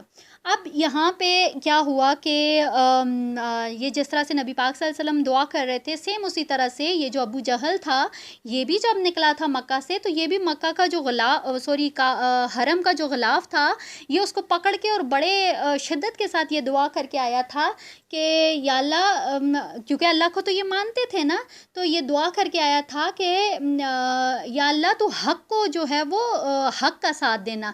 اب یہ اپنے طور پہ یہ سمجھ رہے تھے کہ حق کے اوپر یہ ہیں، ٹھیک ہے، کیونکہ یہ وہ کعبہ کے متولی تھے، سردار تھے، اور بڑی عزت تھی ان کی، اس چیز کو یہ سمجھتے تھے کہ حق پہ یہ ہیں، تو یہ بھی دعا کر کے آیا ہوا تھا۔ اب کیا ہوا کہ جیسے ہی ان کا یہ سارا سلسلہ شروع ہوا، آگے ہم آیت نمبر 12 میں دیکھتے ہیں کہ یاد کریں جب آپ کا رب وہی کر رہا تھا فرشتوں کو کہ میں تمہارے ساتھ ہوں اور تم جاؤ اور اہل ایمان کو ثابت قدم رکھو۔ اب یہاں پہ کیا کہا جا رہا ہے کہ یہ جو یہ اہل ایمان تھے، اب ان کو اللہ تعالیٰ نے کیا کیا کہ ان کے دل جو تھے وہ اس کو بھی مطمئن کر دیا۔ اسی کے برعکس جو کفار تھے ان کو جو ہے وہ ان کے کچھ ان کے اوپر رعب سا طاری ہو گیا تھا، ٹھیک ہے، اور پھر کیا ہوا کہ اللہ تعالیٰ نے خود ہی یہ کہہ دیا کہ میں ابھی ان کافروں کے دلوں میں رعب ڈال دیتا ہوں، بس تم مارو ان کی گردنوں کے اوپر اور ان کے ایک ایک جوڑ کے اوپر۔ اب کیا ہوتا تھا کہ یہ ان کے اندر اتنا، جیسی جنگ شروع ہوئی تو عجیب سا ان کے اندر ایک خوف اور دہشت پیدا ہو گئی، اور وہ اپنے آپ میں بہت پینک سے ہو گئے، اور جب آپ کو پتہ ہے کہ جب پینک سچویشن ہو جاتی ہے تو جو کام بندہ صحیح بھی کر رہا ہوتا ہے وہ بھی اس سے غلط ہو جاتا ہے، تو یہاں بھی ان کے ساتھ بھی کچھ ایسا ہی معاملہ ہوا۔ اور پھر کیا ہوا کہ یہ جو مومنین تھے ان کو اللہ تعالیٰ نے کیا کہا کہ ان کی گردنوں کے اوپر مارو اور ان کے جوڑ جو ہیں وہ جوڑ علیحدہ کر دو۔ تو سیم اسی طرح سے یہ جو مسلمان تھے یہ ان کو اپنے سامنے وہ ڈھیر کرتے جا رہے تھے، اور وہ لوگ آگے سے بالکل مقابلہ نہیں کر پا رہے تھے۔ آگے دیکھیں آیت نمبر 13 ہے، اور یہ سزا اس کی اس لیے انہوں نے کہ مخالفت کی اللہ اور اس کے رسول کے، اور اللہ اور اس کے رسول کے ساتھ دشمنی کرے تو اللہ بھی سزا دینے میں بہت سخت ہے۔ اب یہ سارا کچھ کیوں ہوا کفار کے ساتھ؟ ان کا سب سے بڑا جرم کیا تھا کہ انہوں نے اللہ اور اس کے رسول کی مخالفت کی تھی، اللہ اور اس کے رسول کے ساتھ دشمنی کی تھی۔ تو یہاں پہ جو ہے وہ یہاں اللہ تعالیٰ نے بتا دیا کہ جو اللہ اور اس کے رسول کی مخالفت کرتا ہے تو پھر اللہ تعالیٰ اس کو کس طرح سے عذاب دیتا ہے۔ سیم اب یہ جو آیت ہے آیت نمبر 13، اس کو دوبارہ سے میں یہ کہوں گی کہ آپ اس کو تعویل عام میں جو ہے وہ اپنے اوپر رکھ کے دیکھیں کہ آیا اللہ اور اس کے رسول کی اطاعت جو ہے وہ ہمارے عمل میں ہے؟ ہمارے سامنے جو چیز پیش کی جاتی ہے، جس کو اللہ اور اس کے رسول کے ساتھ ریلیٹ کیا جاتا ہے، کیا ہم اس کے اوپر کس حد تک ہم اس کے اوپر جو ہے وہ سر تسلیم خم کرتے ہیں؟ تو ہمیں بالکل جواب جو ہے وہ بالکل کلیئر ہمیں مل جائے گا۔ اور پھر اس کے بعد اس کا اگر اللہ نہ کرے، خدا نہ خواستہ اگر ہمارے پاس جواب تھوڑا نیگیٹو سائڈ پہ آتا ہے تو پھر یہاں پہ ہمیں یہ چیز دیکھ لینی چاہیے کہ اللہ تعالیٰ نے کیا کہا کہ فَإِنَّ اللَّهَ شَدِيدُ الْعِقَابِ، کہ اللہ تعالیٰ سزا دینے میں بہت سخت ہے۔ تو یہاں یہ سزا کا یہ جو ہے یہ چیز ہمیں نظر آ رہی ہے کہ اللہ تعالیٰ نے پھر مشرکین کو کس طرح سے سزا دی تھی۔ تو یہاں پہ جو ہے یہ ہمارے لیے بہت ساری ایسی چیزیں ہیں کہ جو ہمارے لیے ٹرننگ پوائنٹس ہو سکتے ہیں، جو کہ ہمارے لیے لرننگ پوائنٹس ہو سکتے ہیں، ٹھیک ہے۔ تو ہم نے ان آیات سے کوشش یہ کرنی ہے کہ ہم جو سبق حاصل کریں اس کو اپنی زندگی میں امپلیمنٹ بھی کر سکیں، ٹھیک ہے۔ اب یہاں پہ ہم دیکھتے ہیں کہ کیا کہا جا رہا ہے، آگے ہے آیت نمبر 14، تو یہ لو چکھو، اور یہ بھی کہ کافروں کے لیے جہنم کا عذاب ہے۔ اب یہاں پہ کیا کہا گیا کہ اللہ تعالیٰ ایک تنزیہ انداز میں کہہ رہے ہیں کافروں کو کہ یہ لو چکھو اب یہ عذاب، یہ مزہ چکھو، اور یہ تو دنیا کا مزہ ہے نا، یہ تو دنیا کا عذاب ہے جو تم فیس کر رہے ہو، ٹھیک ہے، کہ جس طرح سے وہ ڈھیر ہو رہے تھے، وہ قتل ہو رہے تھے، ان کے اعزاز جو تھے وہ کٹ رہے تھے، تو یہ تو ایک دنیا کا عذاب تھا، لیکن اس کے ساتھ ایڈیشنل کیا ہے کہ وَأَنَّ لِلْكَافِرِينَ عَذَابَ النَّارِ، کہ کافروں کے لیے جہنم کا بھی عذاب ہے۔ آیت 15 کیا ہے؟ اے اہل ایمان جب تمہارا مقابلہ ہو جائے کافروں سے میدان جنگ میں تو تم ان سے پیٹھ نہ پھیرنا۔ اب یہاں یہ جو آیت نمبر 15 ہے، یہاں یہ اس آیت سے ہمیں کیا پتہ چلتا ہے کہ کفار کی ساری بات ہو گئی۔ اب یہاں اللہ تعالیٰ اہل ایمان جو ہیں، ٹھیک ہے، اللہ تعالیٰ نے کیا کہا؟ یا ایھا الذین آمنوا، اے لوگو جو کہ ایمان لائے ہو۔ اب ان کو ایک طرح کی انسٹرکشن دی جا رہی ہے۔ کیا انسٹرکشن دی جا رہی ہے؟ کہ جب بھی تمہارا جو سامنا ہے وہ کافروں سے ہوگا تو تم نے پیٹھ نہیں دکھانی ہے۔ سیم وہی بات ہے کہ اللہ تعالیٰ بتا رہے ہیں کہ اب سے آن ورڈ جو ہے وہ آگے اسی طرح کے حالات آپ کو فیس کرنے پڑیں گے، یہی جنگیں اور یہی سارا سلسلہ ہوگا۔ تو کبھی بھی آپ کے جو قدم ہیں وہ میدان جنگ میں لڑکھڑانے نہیں چاہیے، ٹھیک ہے۔ اب یہاں پہ ہمیں کیا پتہ چلتا ہے؟ جیسے آیت نمبر 16 ہے، اور جو کوئی بھی اس دن اپنی پیٹھ پھیرے گا تو کیا ہوگا کہ سوائے اس کے کہ وہ کوئی یا تو وہ داؤ لگا رہا ہو اور یا پھر وہ جماعت کے ساتھ ملنے والا ہو، تو یقیناً اللہ کا غضب لے کر لوٹا اور اس کا ٹھکانہ جہنم ہے اور لوٹنے کی بہت بری جگہ ہے۔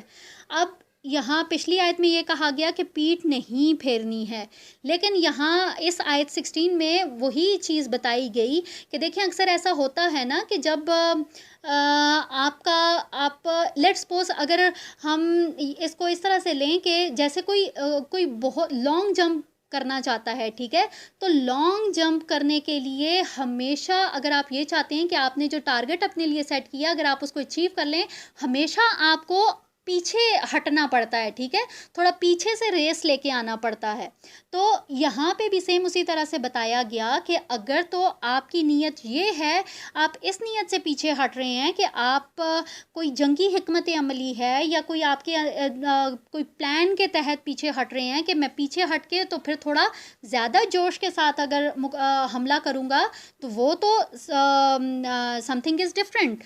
لیکن اگر تم بزدلی سے پیچھے ہٹ رہے ہو یا ڈر کے پیچھے ہٹ رہے ہو یا موت کے خوف سے پیچھے ہٹ رہے ہو تو پھر یہ سوچ لو کہ اللہ کا غضب لے کے تم پیچھے ہٹ رہے ہو، اور اس کا رزلٹ کیا ہوگا کہ تمہیں جہنم جو ہے وہ یہ سمجھ لو کہ جہنم کی طرف تم جا رہے ہو، یا یہاں سے جان بچا کے نہیں جا رہے بلکہ تم جہنم کی طرف جا رہے ہو، اور جہنم جو ہے وہ بہت ہی بری جگہ ہے۔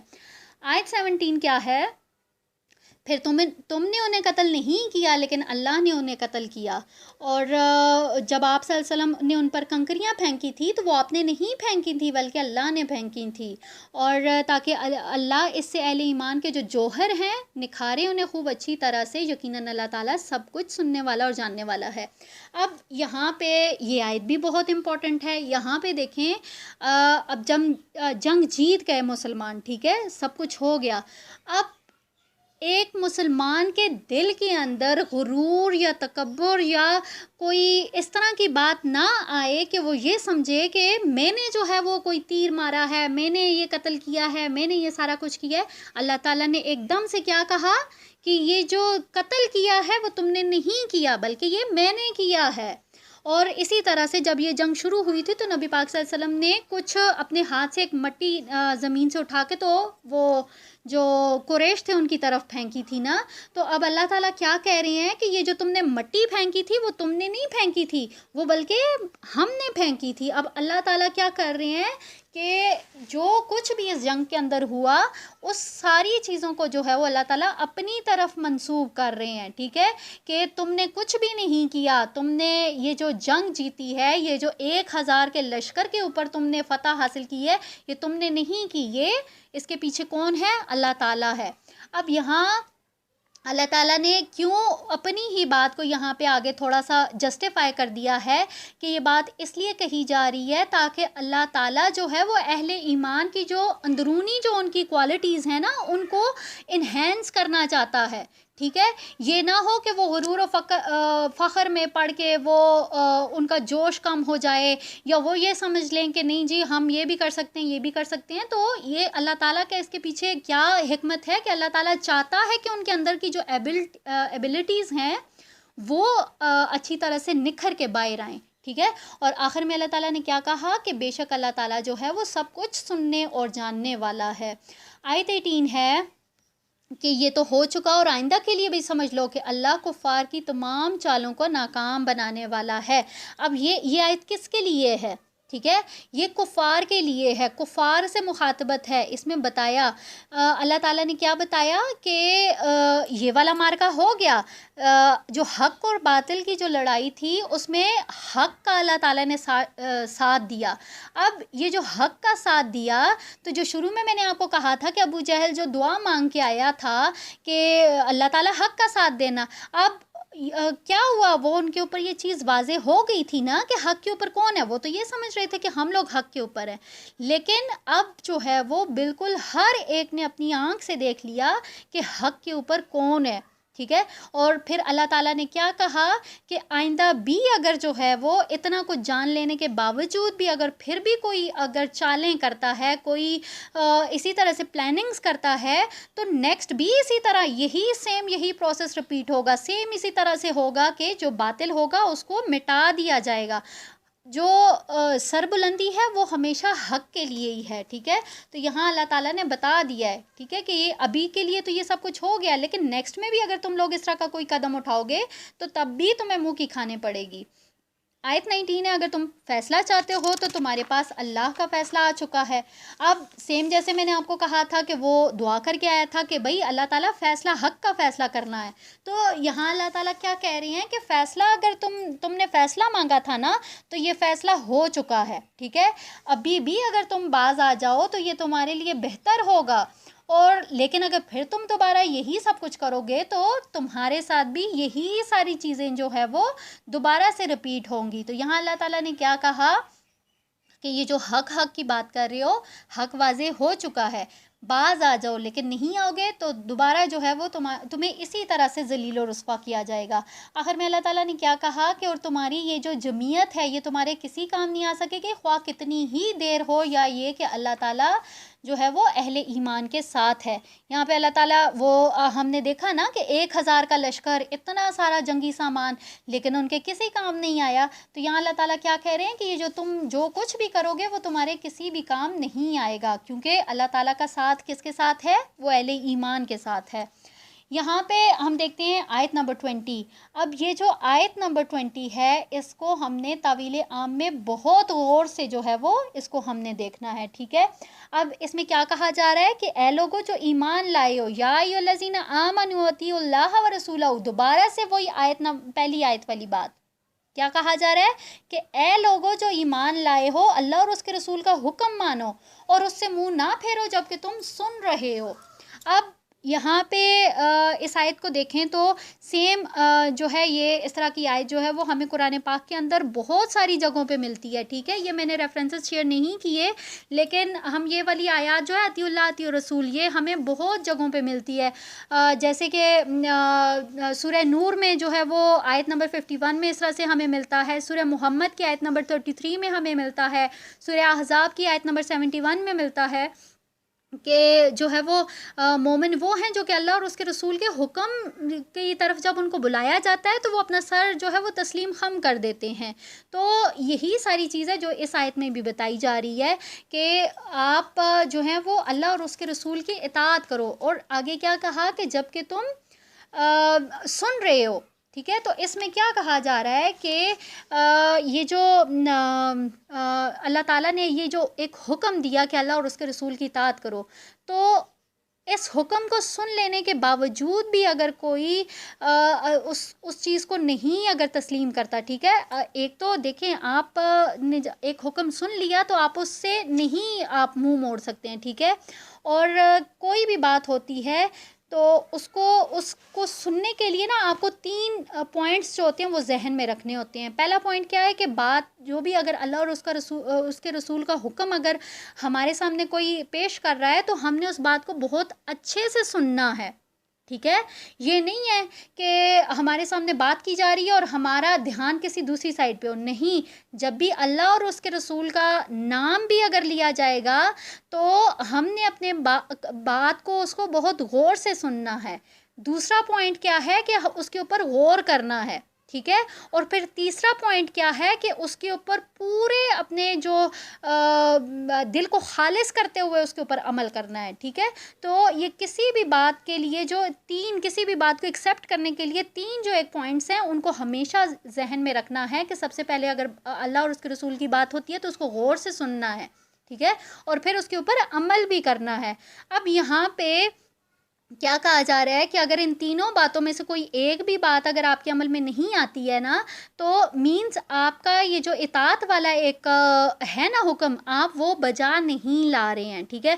اب اگر اس کی میں آپ کو طویل عام میں اگر ایک ایگزامپل کے تھرو اگر میں آپ کو سمجھاؤں تو کیا ہوتا ہے کہ ہم اگر کسی کے سامنے اللہ اور اس کے رسول کی بات کرتے ہیں تو لوگ کیا کہتے ہیں جاؤ جاؤ ہمیں نہ بتاؤ دین ہمیں معلوم ہے. اور یہ اور وہ کبھی کبھی ایسا ہوتا ہے کہ بات سن لیتے ہیں لیکن جب کوئی اٹھ کے چلا جاتا ہے پیچھے کہتے ہیں یہ دیکھو بڑا آ گئی ہے ملوانی اور ہمیں پڑھانے کے لیے آ گئی ہے اور یہ اور وہ اس طرح سے بات کر رہے ہیں جیسے ہمیں معلوم ہی نہیں ہے نا کہ اللہ اور اس کے رسول نے کیا حکم دیا ہوا ہے. ٹھیک ہے. تو اس طرح کے کومنٹس ہمیں فیس کرنے پڑتے ہیں نا. تو یہاں پہ کیا کہا گیا ہے کہ جب بھی اللہ اور اس کے اطاعت اسی کو کہتے ہیں کہ جب بھی آپ کے آگے اللہ اور رسول کا نام لیا جائے آپ نے اپنا سر تسلیم خم کر دینا آپ نے اپنا سر جھکا دینا ہے. لیکن اب یہاں پہ یہ بھی بتایا گیا کہ اگر تو آپ سننے کے باوجود بھی اگر آپ اس کو اگنور کر دیتے ہیں تو پھر اس کی مثال اللہ تعالیٰ نے کس طرح سے دی. ہم نے پیچھے یہ ابھی ریسنٹ ہی ہم نے سورہ کی تھی سورہ لاسٹ ہماری جو سورہ تھی وہ کون سی تھی اس میں بھی ہم نے اس میں یہ پڑھا تھا سورہ اعراف. ٹھیک ہے. اس میں بھی ہم نے یہ پڑھا تھا کہ ان لوگوں کی مثال کس طرح سے ہے جو کہ بات سننے کے باوجود بھی ان کے اوپر عمل نہیں کرتے. تو ان کی مثال اللہ تعالیٰ نے کس طرح سے کہا کہ وہ بدترین چوپائے ہیں. ٹھیک ہے. اب چوپائے کی بھی اگزامپل اس میں دی گئی تھی کہ دیکھیں جو جانور بھی جو ہوتا ہے نا وہ بھی اس کا جو مالک ہوتا ہے جب وہ اپنے ریوڑ کو آواز دیتا ہے تو وہ اپنے جو اپنا مالک ہوتا ہے اس کی طرف کھنچے چلے جاتے ہیں. لیکن اللہ تعالیٰ نے کیا کہا کہ یہ تو اس ریوڑ سے بھی جو ہے وہ گئے گزرے ہیں کہ یہ تو اپنے مالک کی پکار کو سنتے بھی نہیں ہیں. ٹھیک ہے. تو یہاں یہ بات ہم نے ہمیشہ ذہن میں رکھنی ہے کہ اگر اطیع اللہ اطیع الرسول کا کیا جو ایکچوئل اس کا مقصد ہے وہ کیا ہے اور اگر ہم اس بات کو اگنور کر دیتے ہیں اس اطاعت کو نہیں اس کے اوپر اس اطاعت کو قبول کرتے یا اس حکم کو نہیں قبول کرتے تو پھر ہماری اگزامپل کیا ہے سورہ اعراف میں ہم نے وہ پڑھ لی. ٹھیک ہے. اور آگے اللہ تعالیٰ جو ہے وہ کیا کہہ رہے ہیں یہاں پہ بھی اگر آپ دیکھیں گے آیت نمبر 21 اس میں بھی کیا کہا جا رہا ہے کہ اور ان لوگوں کی مانند مت ہو جاؤ جو کہ کہتے ہیں کہ ہم نے سن لیا لیکن حقیقت میں وہ سنتے نہیں ہیں. آیت 22 یقیناً تمام چوپایوں میں اللہ کے نزدیک بدترین چوپائے وہ گونگے اور بہرے ہیں جو کہ عقل سے کام نہیں لیتے. سیم وہی بات یہاں پہ بھی بتا دی گئی ہے. آیت 23 میں دیکھیں اور اگر اللہ کے علم میں ہوتا کہ ان میں کوئی خیر ہے تو وہ اس کو سنوار دیتا اور اگر وہ انہیں سنوار بھی دیتا تو وہ اعراض کرتے اور پیٹھ پھیر جاتے. تو یہاں پہ اللہ تعالیٰ کیا کہہ رہے ہیں کہ یہ جو کچھ بتایا جاتا ہے جو کچھ جو احکامات ہمارے سامنے آتے ہیں اگر تو کوئی اس کو ایکسیپٹ کر لیتا ہے بہت اچھی بات ہے. وہ یہ سمجھ لیں کہ اس کی دنیا اور آخرت سنور گئی ہے. لیکن اگر کوئی اس سے اعراض برتتا ہے اس کو اگنور کرتا ہے پیٹھ پھیر جاتا ہے تو پھر اس کے لیے اللہ تعالیٰ کیا کہہ رہے ہیں کہ یہ وہ لوگ ہیں جیسے ہم نے وہ ایک حدیث پڑھی ہے نا کہ جب بھی اللہ تعالیٰ کسی کے ساتھ بھلائی کا ارادہ کرتا ہے تو اسے دین کی سمجھ بوجھ عطا کرتا ہے. ٹھیک ہے. بہت دفعہ آپ کے ساتھ یہ حدیث شیئر کی گئی ہے. تو یہاں پہ دیکھ لیں کہ اگر کسی کے اوپر دین کی بات اثر کرتی ہے مینز اس کو اللہ تعالیٰ اٹریکٹ کر رہا ہے اللہ تعالیٰ اس کو یہاں پہ لے کے آ رہا ہے. لیکن اگر کوئی اس کو اگنور کر دیتا ہے تو یہاں پھر وہ معاملہ ہم بہت اچھے سے سمجھ سکتے ہیں کہ وہ پھر کیا ہو جاتا ہے. یہاں آیت 24 دیکھیں اے ایمان لبیک کہا کرو اللہ اور اس کے رسول کی پکار پر جب وہ تمہیں پکاریں اس شے کے لیے جو تمہیں زندگی بخشنے والی ہے. اب یہاں دیکھیں کس کی طرف اب کہا جا رہا ہے کس بات پہ آپ نے لبیک کہنا ہے. ٹھیک ہے. کیا بات ہے جو کہ زندگی بخشنے والی ہے. تو یہاں پہ کیا ہے، جہاد کی طرف جو ہے وہ ترغیب دلائی جا رہی ہے، ٹھیک ہے.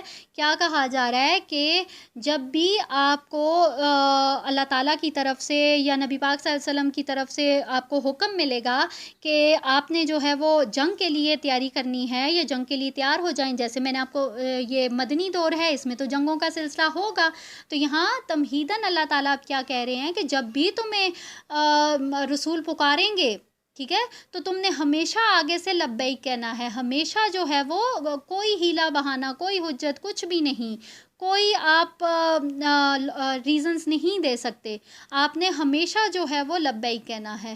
اور اب یہ کیا ہے کہ اس شے کی جسے تمہیں جو تمہیں زندگی بخشنے والی. اب یہ زندگی کا اس بات کا کیا مطلب ہے، ٹھیک ہے. تو اس کو ہم کس طرح سے سمجھیں گے کہ جیسے ہمیں یہ بہت اچھے طریقے سے معلوم ہے کہ یہ جو زندگی ہے یہ عارضی ہے، ٹھیک ہے. ہم یہاں پہ چاہے 1000 سال کی بھی اگر زندگی لے کے آ جائیں نا، تو ایک وقت آئے گا کہ ہمیں یہاں سے واپس جانا ہے، ٹھیک ہے. تو ہم کیوں نہ پھر وہ والا کام کریں کہ جو ہمیں ہمیشہ کی زندگی دے دے. اب یہ ہمیشہ کی زندگی کیسے ہے؟ ہم نے سورہ بقرہ کے اندر بہت اچھے سے یہ پڑھا تھا کہ جو لوگ اللہ تعالیٰ کی راہ میں قتل ہو جائیں تو ان کو مردہ نہیں کہنا ہے. وہ کیا ہوتے ہیں؟ جو شہید ہو جاتے ہیں وہ مردہ نہیں ہوتے، وہ زندہ ہوتے ہیں، ٹھیک ہے. تو یہاں پہ اب کیا کس طرف ترغیب دلائی جا رہی ہے کہ جہاد کی، اور جہاد کے اندر اگر آپ کو شہادت نصیب ہو جاتی ہے تو آپ کو ہمیشہ کی زندگی جو ہے وہ مل جائے گی. اور اس میں کیا کہا جا رہا ہے کہ وَاعْلَمُوا أَنَّ اللَّهَ يَحُولُ بَيْنَ الْمَرْءِ وَقَلْبِهِ، اور جان رکھو کہ اللہ جو ہے وہ بندے اور اس کے دل کے درمیان میں حائل ہو جاتا ہے. اب یہاں پہ یہ جو بات ہے نا، اس کو بھی بہت اچھے سے سمجھنے کی ضرورت ہے، ٹھیک ہے. اب یہ بات کیوں کہی گئی ہے کہ اللہ جو ہے وہ بندے اور اس کے دل کے درمیان میں حائل ہو جاتا ہے، جبکہ اللہ تعالیٰ تو کبھی بھی یہ نہیں چاہتا کہ لوگ جو ہیں وہ جہنم کی طرف جائیں، ٹھیک ہے. لیکن یہاں پہ یہ بات کیوں کہی جا رہی ہے کہ جب لوگ جو ہوتے ہیں نا وہ یہ جو اب جیسے میں نے پیچھے آپ کو اگزامپل دی کہ آپ جب بھی کسی کے ساتھ کوئی دین کی بات کرتے ہیں تو وہ آپ کو آگے سے وہ ایک ہوتا ہے نا کہ کچھ لوگ تو ایسے ہوتے ہیں بالکل وہ کہتے ہیں نا صاف چٹا سا جواب دے دیتے ہیں، ٹھیک ہے. اور کچھ ایسے ہوتے ہیں کہ جو ہیلے بہانے کرتے ہیں. اور اسی طرح سے اب یہاں یہ جو بات کی جا رہی ہے نا کہ اللہ تعالیٰ بندے اور اس کے دل کے درمیان میں حائل ہو جاتا ہے، تو وہ اس طرح کے بندے کے دل کے درمیان میں حائل ہوتا ہے کہ جیسے بہت لیکچرز میں یہ بات ہوئی کہ ہدایت جو ہے وہ آپشنل ہے. ہدایت کے لیے آپ نے خود طلب کرنی ہے، خود آپ نے جو ہے یہ آپ اس کی خواہش کریں گے، آپ اس کے لیے جد و جہد کریں گے تو اللہ تعالیٰ آپ کو ہدایت دیں گے، ٹھیک ہے. اب ایک بندے کے سامنے اگر کوئی ہدایت کی بات رکھی جا رہی ہے، کوئی اللہ اور اس کے رسول کی بات رکھی جا رہی ہے، اس کے باوجود بھی وہ اس سے انحراف کر رہا ہے، تو اس کا کیا مطلب ہوا کہ وہ اس کا ارادہ نہیں ہے، وہ ارادتاً جو ہے وہ اس چیز کا انکار کر رہا ہے. وہ مطلب وہ ہدایت لینا نہیں چاہتا، ٹھیک ہے. تو یہاں پہ کیا کہا جا رہا ہے کہ کسی کے اگر ارادے جو ہیں نا وہ اپنے پختہ ارادے کر لیتا ہے کہ میں نے اس کی بات نہیں سننی، تو پھر کیا ہوگا کہ وہ پھر اللہ اس بندے اور اس کے دل کے درمیان میں حائل ہو جائے گا. ہم نے بہت اچھے سے پڑھا نا کہ سورہ بقرہ کے اندر ہی ہم نے پڑھا تھا کہ ختم اللہ علی قلوبہم وعلی سمعہم، کہ اللہ تعالیٰ نے ان کے دلوں اور ان کے کانوں پر مور لگا دی. اب یہی مور ہوتی ہے، یہی وہ اللہ اس کے بندے کے دل کے اوپر حائل ہو جاتا ہے کہ ایک وقت آتا ہے، ایک سرٹن پوائنٹ ایسا آتا ہے کہ وہ بات کر کے نا پھر اس بندے کے اوپر وہ بات اثر بھی نہیں کرتی ہے، وہ بالکل وہ ایک سمن بکمن والی ایک ایگزامپل ہو جاتی ہے. تو یہاں پہ یہ بھی ہمارے لیے ایک بہت زیادہ ایک سوچنے والا مقام ہے کہ کہیں اللہ نہ کرے ہمارے اندر بھی کہیں ایسا تو نہیں ہے کہ ہمارے سامنے بھی اللہ اور اس کے رسول کی بات کی جاتی ہے تو ہم بھی کہیں ایسا تو نہیں کرتے. اچھا یہاں پہ میں اس کو ایگزامپل کے تھرو تھوڑا سا سمجھانا چاہوں گی. میں یہ چاہتی ہوں کہ میری طرف سے آپ کے اوپر حجت قائم ہو جائے، ٹھیک ہے. اب یہ جو چیز ہے نا میں اس کو اس طرح سے لوں گی کہ دیکھیں جیسے ہمارے سامنے پردے کی باتیں آ گئیں، وہ احکامات ہم نے سورہ نور کے اندر بہت اچھے سے پڑھ لیے، ٹھیک ہے.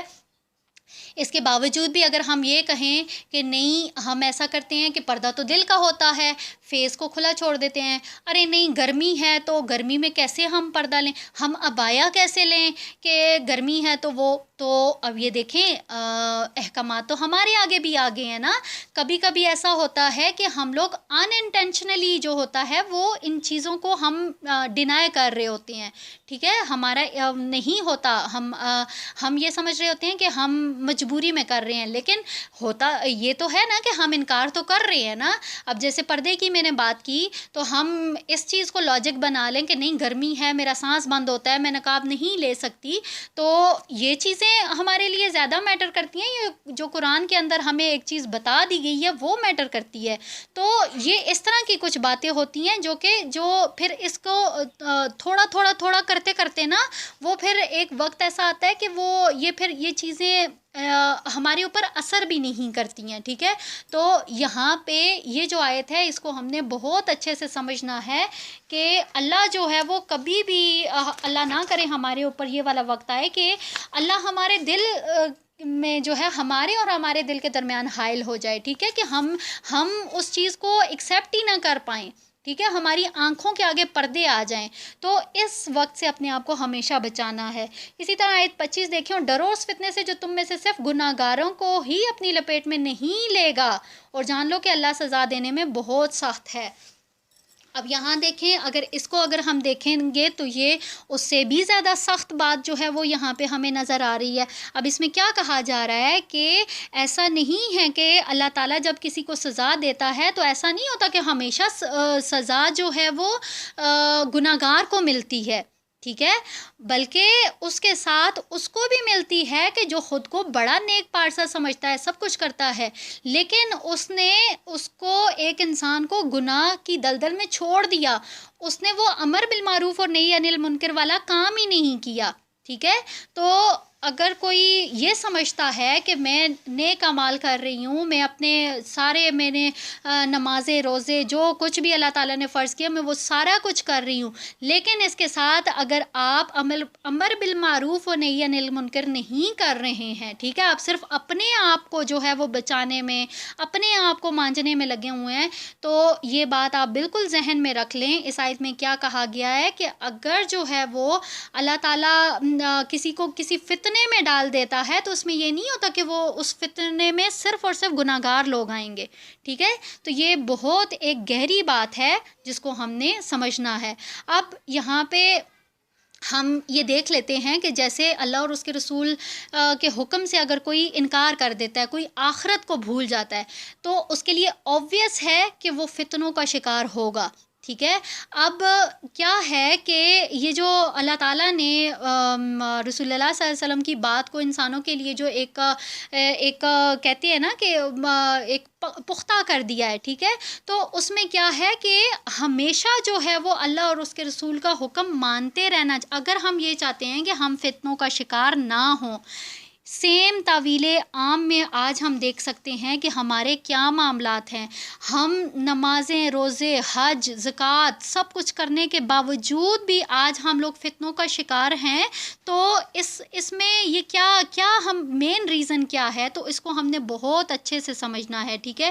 اور اسی طرح سے جو ہے اگر فتنوں کے بارے میں بات کی جائے تو یہ نبی پاک صلی اللہ علیہ وسلم کی حدیث بھی ہمیں ملتی ہے کہ جو قرب قیامت ہوگا، یعنی کہ جب قیامت قریب ہوگی تو اس وقت یہ جو فتنے ہیں یہ اس طرح سے لوگوں کے گھروں میں داخل ہوں گے جیسے اگر کوئی ایک تسبیح کا دانہ ٹوٹ جائے نا، تسبیح اگر اس کا دھاگا ٹوٹ جائے نا تو وہ اوپر نیچے کتنا تیزی سے وہ سارے دانے گر رہے ہوتے ہیں.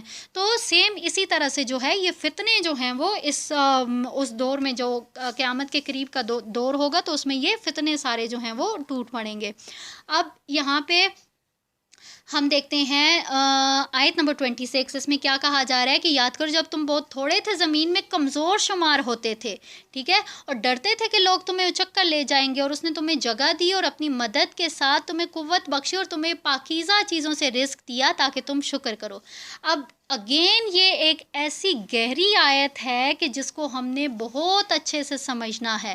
اب طویل عام میں اگر ہم دیکھیں گے تو طویل خاص میں تو کون سی بات کس کے ساتھ مخاطبت کی جا رہی ہے کہ کون تھے تھوڑی تعداد میں؟ مسلمان.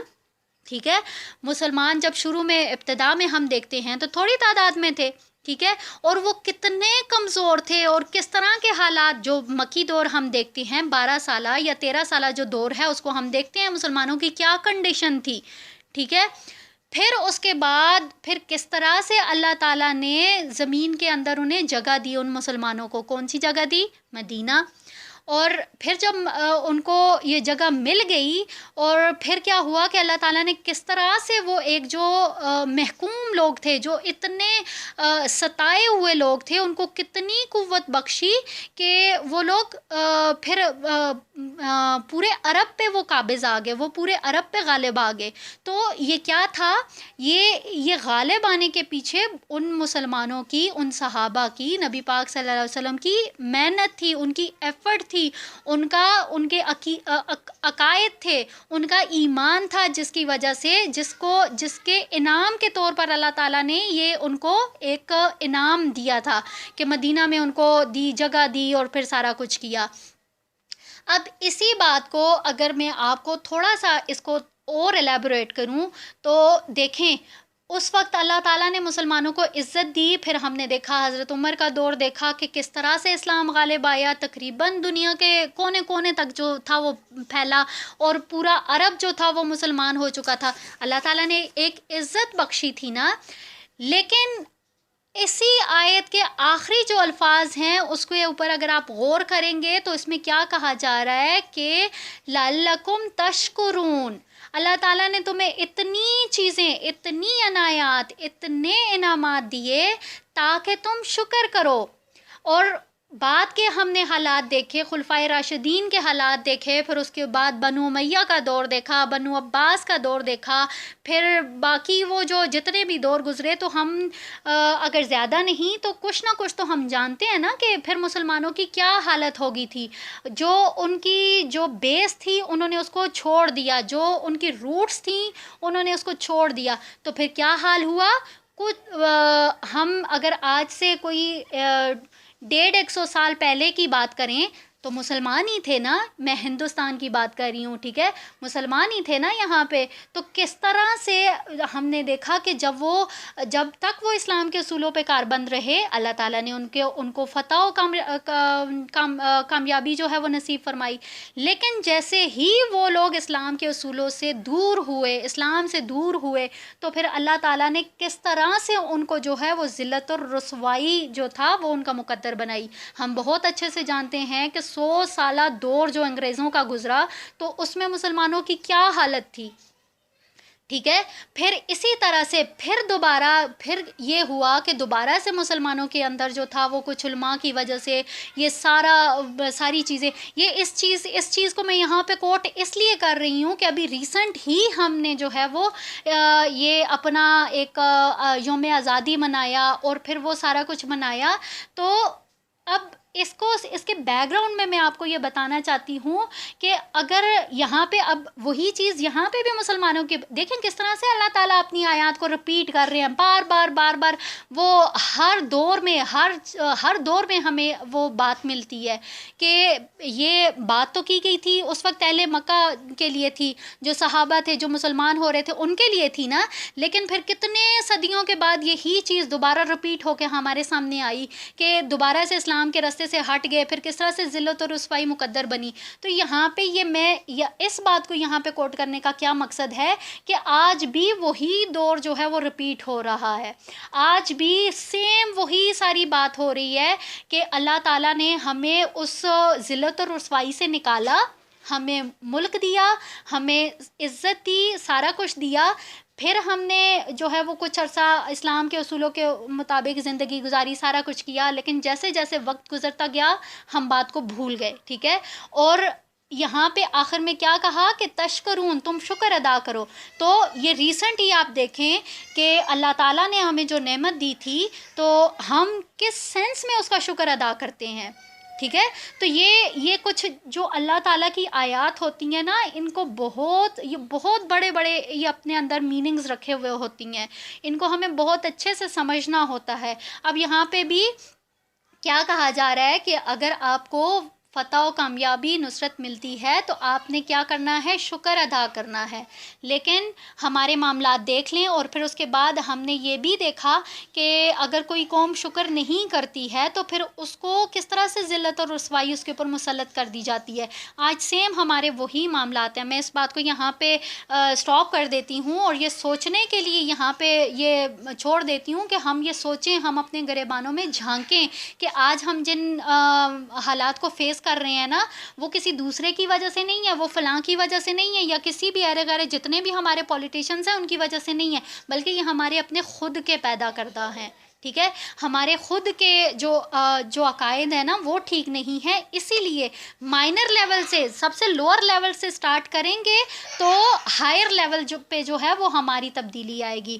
آگے دیکھیں آیت نمبر 27 ہے، اے ایمان مت خیانت کرو اللہ اور اس کے رسول سے، اور نہ ہی آپس میں امانتوں میں خیانت کرو. اچھا، انشاءاللہ تعالیٰ یہ ہمارے لیکچر کی آج کی لاسٹ آیت ہوگی انشاءاللہ. اور اب یہاں پہ دیکھیں کانٹیکس چینج ہو گیا. یہاں پہ دوبارہ سے، جیسے پیچھے میں نے کہا تھا نا ایک آیت پہ کہ یہاں پہ ہمیں ایک انسٹرکشن مل رہی ہے، تو اس آیت میں بھی ہمیں ایک انسٹرکشن مل رہی ہے. وہ انسٹرکشن کیا ہے کہ خیانت کے بارے میں بتایا گیا کہ آپ نے خیانت نہیں کرنی ہے. اگر اللہ تعالیٰ نے آپ کو کوئی امانت سونپی ہے، ٹھیک ہے، تو آپ نے اس میں خیانت نہیں کرنی ہے. اب یہاں پہ کون سی امانت کی بات ہو رہی ہے؟ ٹھیک ہے، اس کو بہت اچھے سے سمجھنے کی ضرورت ہے.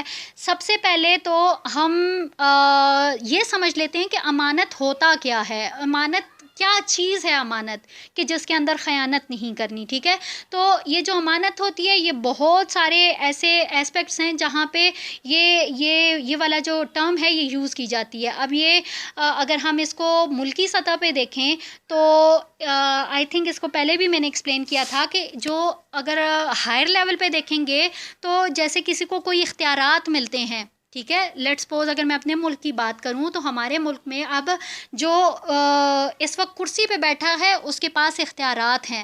وہ اختیارات جو ہیں وہ اللہ تعالیٰ کی طرف سے امانت ہیں. اگر وہ ان اختیارات کو اپنے پورے اخلاص کے ساتھ اگر وہ استعمال کر رہا ہے تو مینس وہ اپنی امانت کو بالکل ٹھیک جو ہے وہ اس نے رکھا ہوا ہے. لیکن اگر وہ اس میں ذرا سا بھی ادھر ادھر کرتا ہے تو وہ اس میں خیانت کر رہا ہے. اب یہ چیز تو اگین میں وہی کہوں گی کہ ہم بہت اچھے سے سمجھ سکتے ہیں کہ وہ کتنی امانت کو جو ہے وہ سنبھال کے رکھ رہے ہیں. سیم اگر میں اس کو چھوٹے لیول پہ دیکھوں، چھوٹے لیول پہ بات کروں تو ایک گھر کے اندر ایک عورت بھی جو ہے وہ بھی سربراہ ہے. ٹھیک ہے، ایک شوہر جو ہے وہ بھی سربراہ ہے، اس کے پاس بھی اختیارات ہیں، وہ بھی اس کے پاس، اس کے اوپر بھی یہ والا جو رول ہے یہ لاگو ہوتا ہے. اسی طرح سے ہر وہ بندہ جس کے پاس کچھ نہ کچھ اختیارات ہیں اور وہ اپنے ان جو اس کے فرائض ہیں اگر وہ ذمہ داری سے ادا کر رہا ہے مینس ٹھیک ہے، نہیں ہے تو پھر وہ خیانت کر رہا ہے.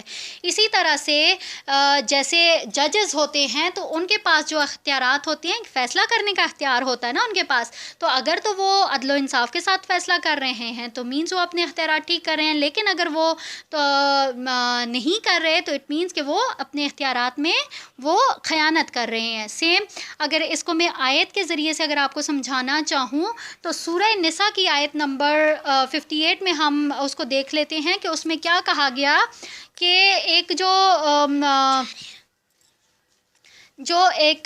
امانت ہوتی ہے نا وہ بنیادی طور پہ اس کی 4 اس کی قسمیں ہیں. ٹھیک ہے، ایک اس کی پہلی قسم کیا ہے کہ جب بھی آپ نے کسی کو کوئی منصب دینا ہے تو ہمیشہ آپ نے کسی اہل شخص کو یہ والا منصب دینا ہے. ٹھیک ہے، اب یہ سیم اگر اس کو کہیں کہ یہ جو ایک انسان کے پاس ووٹ کا اختیار ہوتا ہے نا وہ اس کے پاس امانت ہوتی ہے.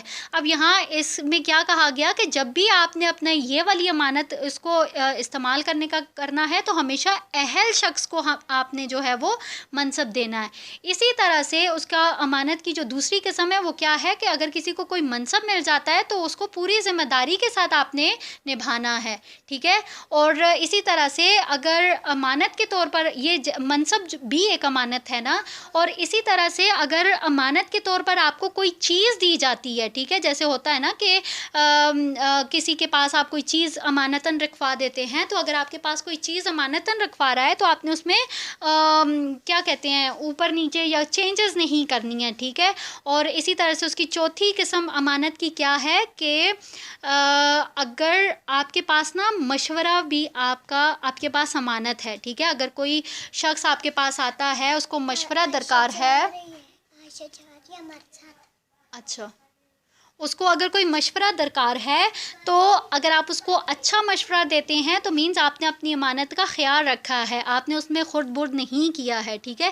اسی طرح سے اگر کسی کا کوئی راز ہوتا ہے تو وہ بھی امانت ہوتا ہے، اس میں بھی خیانت نہیں کرنی چاہیے، ٹھیک ہے. اور اسی طرح سے اگر آپ امانت کے حوالے سے دیکھیں گے تو آپ کے ساتھ یہ بخاری کی 2682 اور اس کی 59 جو ہے یہ بھی آپ کے ساتھ شیئر کی جائے گی، بخاری کی وہ بھی آپ کے ساتھ شیئر کی جائے گی. تو اس میں بھی آپ دیکھ سکتے ہیں کہ امانت اور اس کے اندر خیانت، ٹھیک ہے، اس کے کیا وبال ہیں، کیا اس کے معاملات ہیں، اور کس طرح سے جو ہے یہ انسان کے لیے ایک وبال جان بن سکتی ہے. تو یہ چیز آپ کے ساتھ یہ شیئر کی جائے گی، اس کو آپ نے ضرور ریڈ آؤٹ کرنا ہے. ٹائم چونکہ کمپلیٹ ہو چکا ہے تو میں یہاں پہ وائنڈ اپ کروں گی. اچھا، وائنڈ اپ کرنے سے پہلے میں یہ چاہوں گی کہ اس سے پہلے جو ہے وہ ہم نے آپ کو یہ نہیں کہا کہ آپ لوگ نوٹس بنائیں یا کچھ اس طرح کا سلسلہ شروع کریں، لیکن یہاں پہ میں آپ کو ایک سجیشن ضرور دوں گی کہ جیسے آج ہماری ایک نئی سورہ سٹارٹ ہوئی ہے نا، اور انشاءاللہ یہاں سے آگے ہمارا پارا جو 10th ہے وہ بھی شروع ہو جائے گا. تو اس سے پہلے ہم نے آپ کو یہ کہا تھا کہ آپ کے جو 10 پاروں کا ان کا ایگزام بھی ہوگا، ٹھیک ہے. تو اپنے اس ٹائم اپنے ایگزام کو جو ہے وہ بہتر بنانے کے لیے یا اپنے جو آپ کا علم ہے اس کو پختہ کرنے کے لیے یہاں پہ میں آپ کو ایک ٹپ دینا چاہوں گی کہ جیسے اس سورہ کے اندر ہم نے دیکھا نا کہ ہم نے اس کا بیک گراؤنڈ دیکھا، اس میں کیا بات ہوئی. اب اس سورہ کے اندر ہم نے آیات میں دیکھا، پھر ہم نے انسٹرکشنز دیکھی کہ ہمیں اس کے اندر کیا انسٹرکشن دی گئی ہیں، ٹھیک ہے.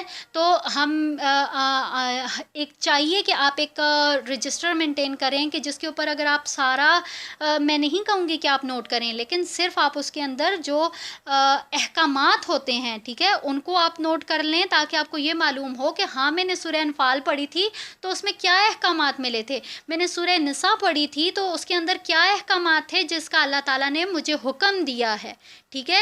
تو یہ ہمارے لیے پھر بہت ہی آسان ہو جائے گا. اور پھر جب ہمارے پاس ایک چیز فنگر ٹپس کے اوپر ہوتی ہے نا کہ اچھا اس سورہ میں نے یہ پڑھا، اس میں یہ حکم دیا گیا، تو جب وہ ہمارے فنگر ٹپس پہ ہوتی ہے تو پھر ہمیں نا اس کے اوپر عمل کرنا، ٹھیک ہے، اس کو امپلیمنٹ کرنا بھی ہمارے لیے بہت آسان ہو جاتا ہے، ٹھیک ہے. تو اگین یہ کہوں گی کہ یہ بہت ہی خوبصورت اور بہت ہی اہم سورہ ہے. اس کو جو ہے وہ آپ کوشش کریں کہ آپ کو یہ معلوم ہو سکے کہ اس سورہ کے اندر جو ہے وہ ہمیں کیا احکامات دیے جا رہے ہیں، کیا بتایا جا رہا ہے، اس کے پیچھے اس کا شان نزول کیا ہے، اس کا بیک گراؤنڈ کیا ہے، اگر سورہ انفال نازل ہوئی ہے تو اس کے پیچھے کیا وجوہات تھیں، ٹھیک ہے. تو یہ سارا آپ کو معلوم ہونا چاہیے. بارک اللہ لی و لکم فی القرآن الکریم و نفعنی و ایاکم مما فیہ من الآیات و ذکر الحکیم وتقبل منی ومنکم تلاوتہ انہ هو الغفور الرحیم. سبحانک اللہم و بحمدک اشہد ان لا الہ الا انت استغفرک و اتوب الیک. جزاکم اللہ خیرا کثیرا. السلام علیکم ورحمۃ اللہ وبرکاتہ.